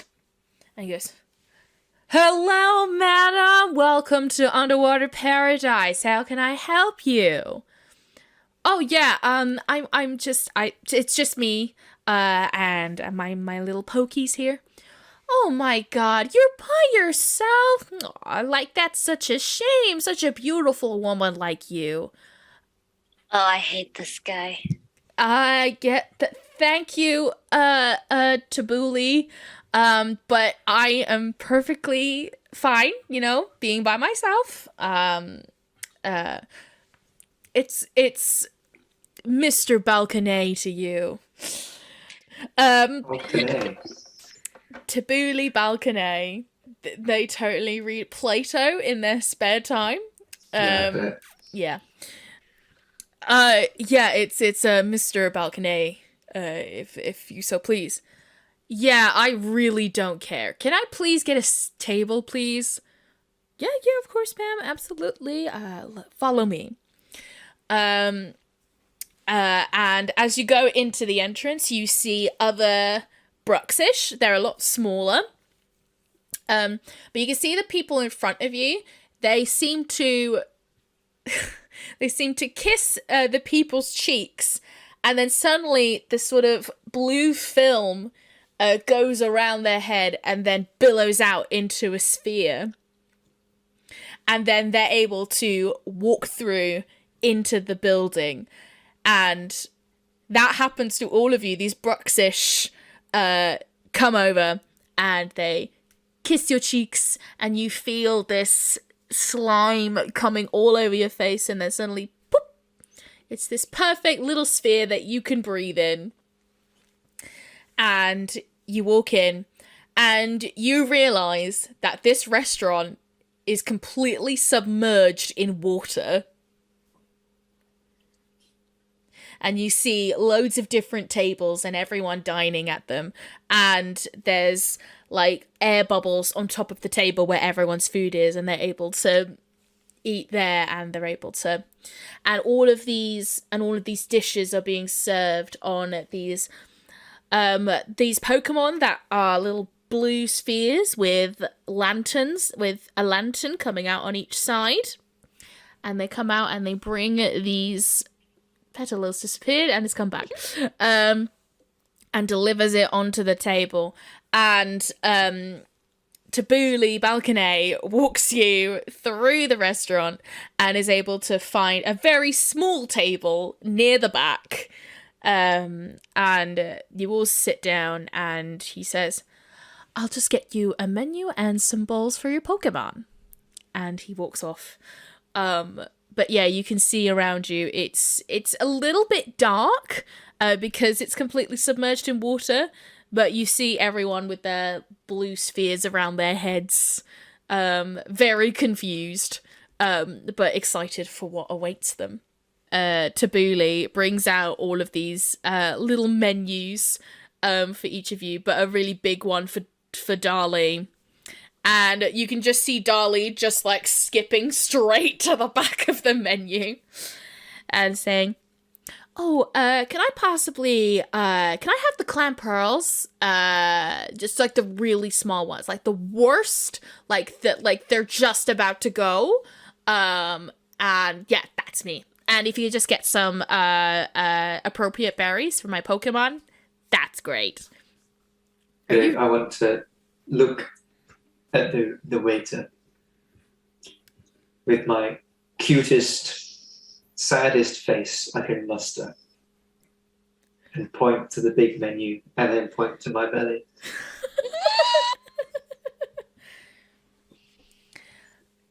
We have specific menus for Pokemon. I'm sorry, little one, but I feel like our an even sadder face.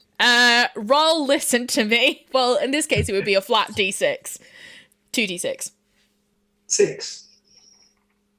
Yeah, no, he looks at you and it's like, sorry, little buddy. Rules are rules. Oh, don't give me that look.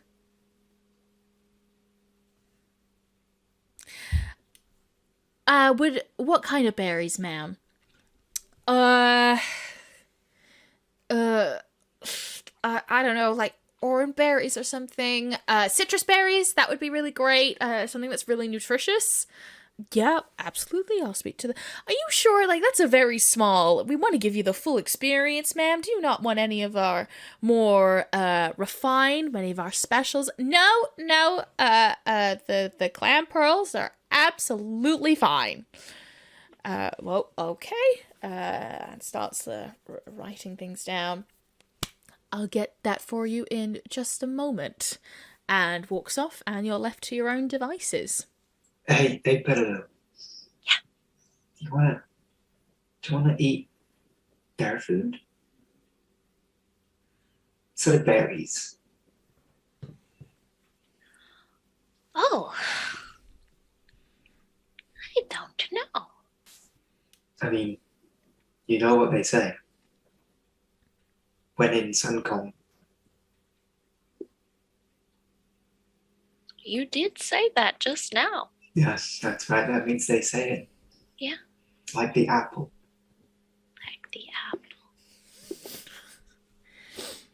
apple. And then I'm going to waddle. Can I look around first and just see, like, are other people eating food at the moment? Does any of it look good? Yeah. Let's check this place out. Let's check, but I want to see the best food for what else? Plus the shops at 5. Yeah, you just see other people eating food.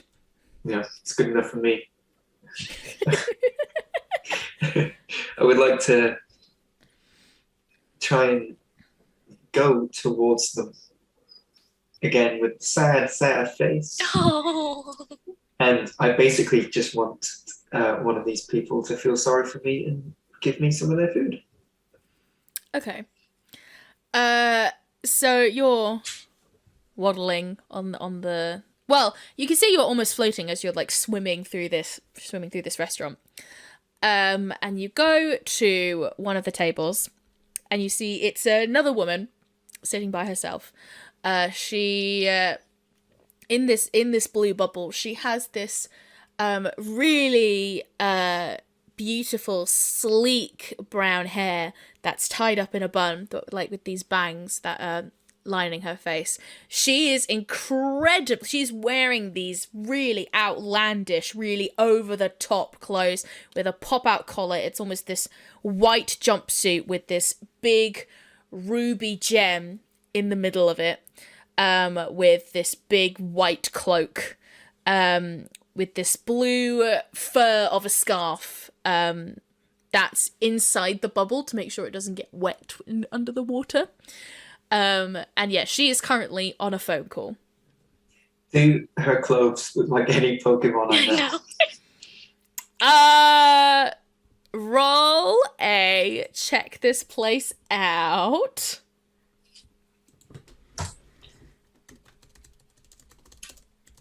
That's a 9. Okay. Give me a moment. Mm-hmm. Yeah. I'll say that through hanging out with Donna in previous times, you will have overheard Dali's conversations, and you'll have heard her say, I wanted you as a starter, Donna. I didn't want like a water type like a Piplup or something. And you, for some reason or another, you were reading some books, looking at the computer or something, and you see, but you'll have needed Gabby or Petilil to read it out for you, but you saw this little penguin that's entirely blue, but looks like completely blue feathers. Mm-hmm. Looked like we could have been the best of friends. Maybe.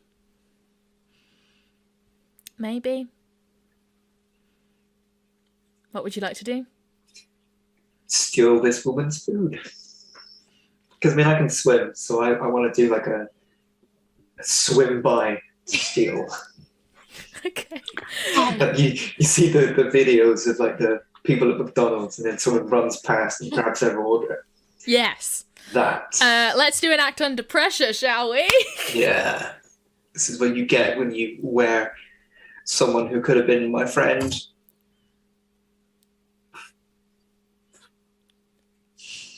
And what's the modifier for act under pressure? Cool. It's your cool. So that makes it a 2. Oh no! Wait, how is that? Do you I have rolled a 1 0 and a on 2. cool? I got a -1 to my cool. You've got -1 to cool. Oh my Jesus Christ. Okay. So you How cool I am. and you just headbutt the table, and the food completely goes all over this woman's food. And she is fuming. And she stands up and yells across the restaurant. Excuse me, I pay a lot of money to be here. I am a regular customer, and yet I have this filthy little creature knock over my food. This is absolutely abominable. I want to speak to the manager. Tabuli like runs over me. Like, oh my god, I'm so sorry, Miss Kingsman. I'm so sorry. We'll give you a complete refund, and we'll give you the absolute best care. You need to go back to your table. As he very vocally laugh. You As laugh. I go back to my table, I laugh. So Tabuli follows you back to the table and goes, "Ma'am, that was undespicable behavior of your Totodile, and we would like you to leave." Oh, keep my desk there. What, He can't be like this. He can't act like this. I'm sorry for Blue's behavior, but I promise that he will stay put and not cause any more fuss. But you still hear Miss Kingsman yelling, "I can't believe it! She's not being thrown out right away. I'm gonna call the police, and I'm gonna see what they do. I am a very influential woman." Yes, miss. Yes, ma'am. I'm absolutely sorry. I can't believe that she's even trying to press to stay in this restaurant. Ma'am, please leave. Darling, I tripped. Well, I guess we're going. We'll find No, somewhere we can else. Stay. We can stay. Tell them we can stay. Blue, we're leaving. We're clearly not wanted. And as they go past Miss Kingsman's table, you see in the corner of your eye, like Dolly slightly just flips over the plate even more.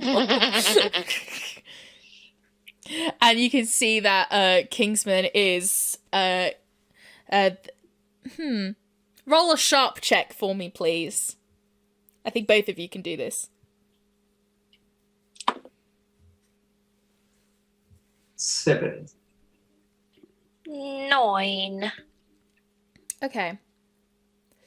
So you hear that a phone is going off, and Miss Kingsman picks it up, being like, "Hello?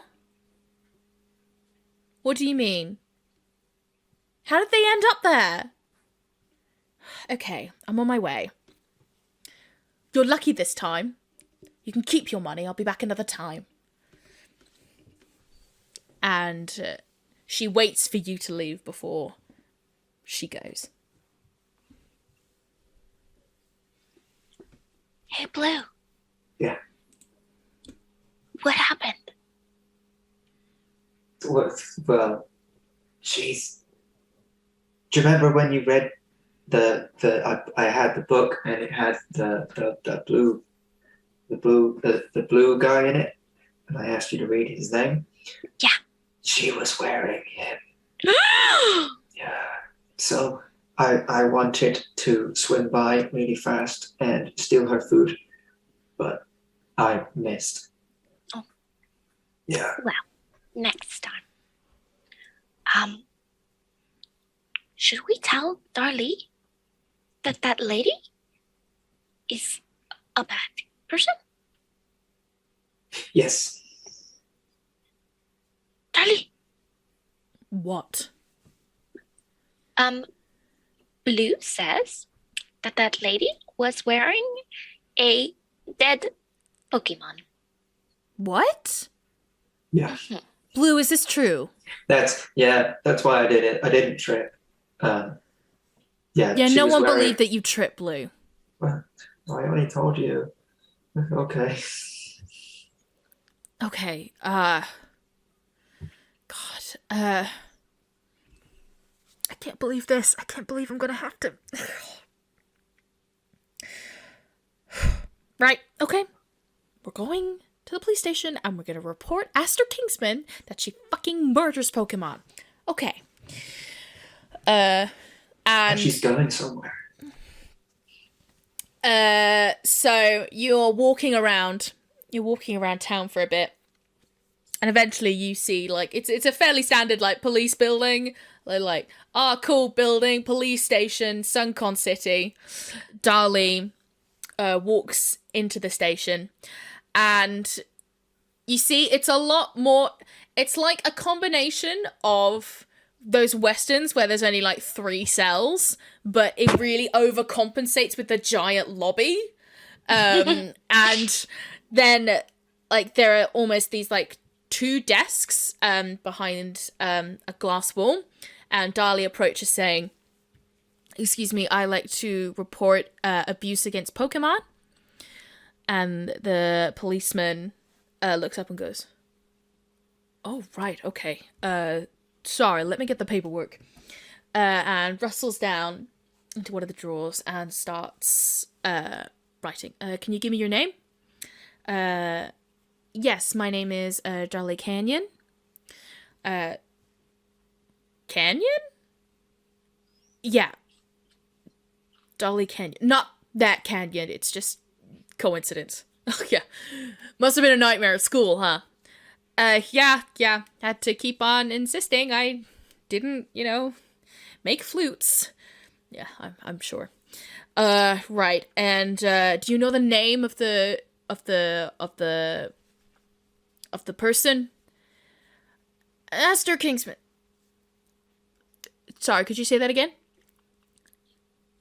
"Aster Kingsman. Aster Kingsman. Yeah. You do realize any false allegations is a very serious offense, ma'am?" "I know. But what can I say?" Say that she was wearing a Piplup. She was wearing a Piplup-based scarf. What do you... Okay. You sure that isn't, like, part of her normal brand of clothes? No, I mean, yes, it was, but it also was made out of Piplup feathers. You understand that Aster Kingsman's brand is primarily, like, it's not made of any animal creatures whatsoever. Yeah. So why are you saying that she's wearing a Piplup-based scarf when it was clearly one of her own brand? Seen it. Yeah, my Totodile recognized it. Your Totodile Look, come on, ma'am. Look, we can't be arresting figures like Aster Kingsman because one of your Pokemon recognized it for another creature. Like, you need some more hardcore proof before you going any of those kind of allegations. I object. What is your Petilil saying? She is objecting, Your Honor. We're not in a court of law. Petilil. I think the investigating is your job, not ours. My Petilil insists that you should investigate. Okay. Well, you're fortunate because she is due to pay a visit. And then you hear the door open again. And you turn around and Aster Kingsman has walked through the door. And that's where we're going to end today's session. Thank you everyone so much for watching. This has been absolutely wonderful. I've been your GM, Carrie Morrison. Then there has been Alberta with playing Petilil and Kieran playing Blue. And you can follow all of our social media links in the description below. You can also subscribe for more episodes if you found this really cool. I hope you did. And we also have a Twitch where we have another campaign going on at the moment that will be picking up very shortly. So do follow us on all those things. But for the time being, that's a bye from me. Bye. Goodbye.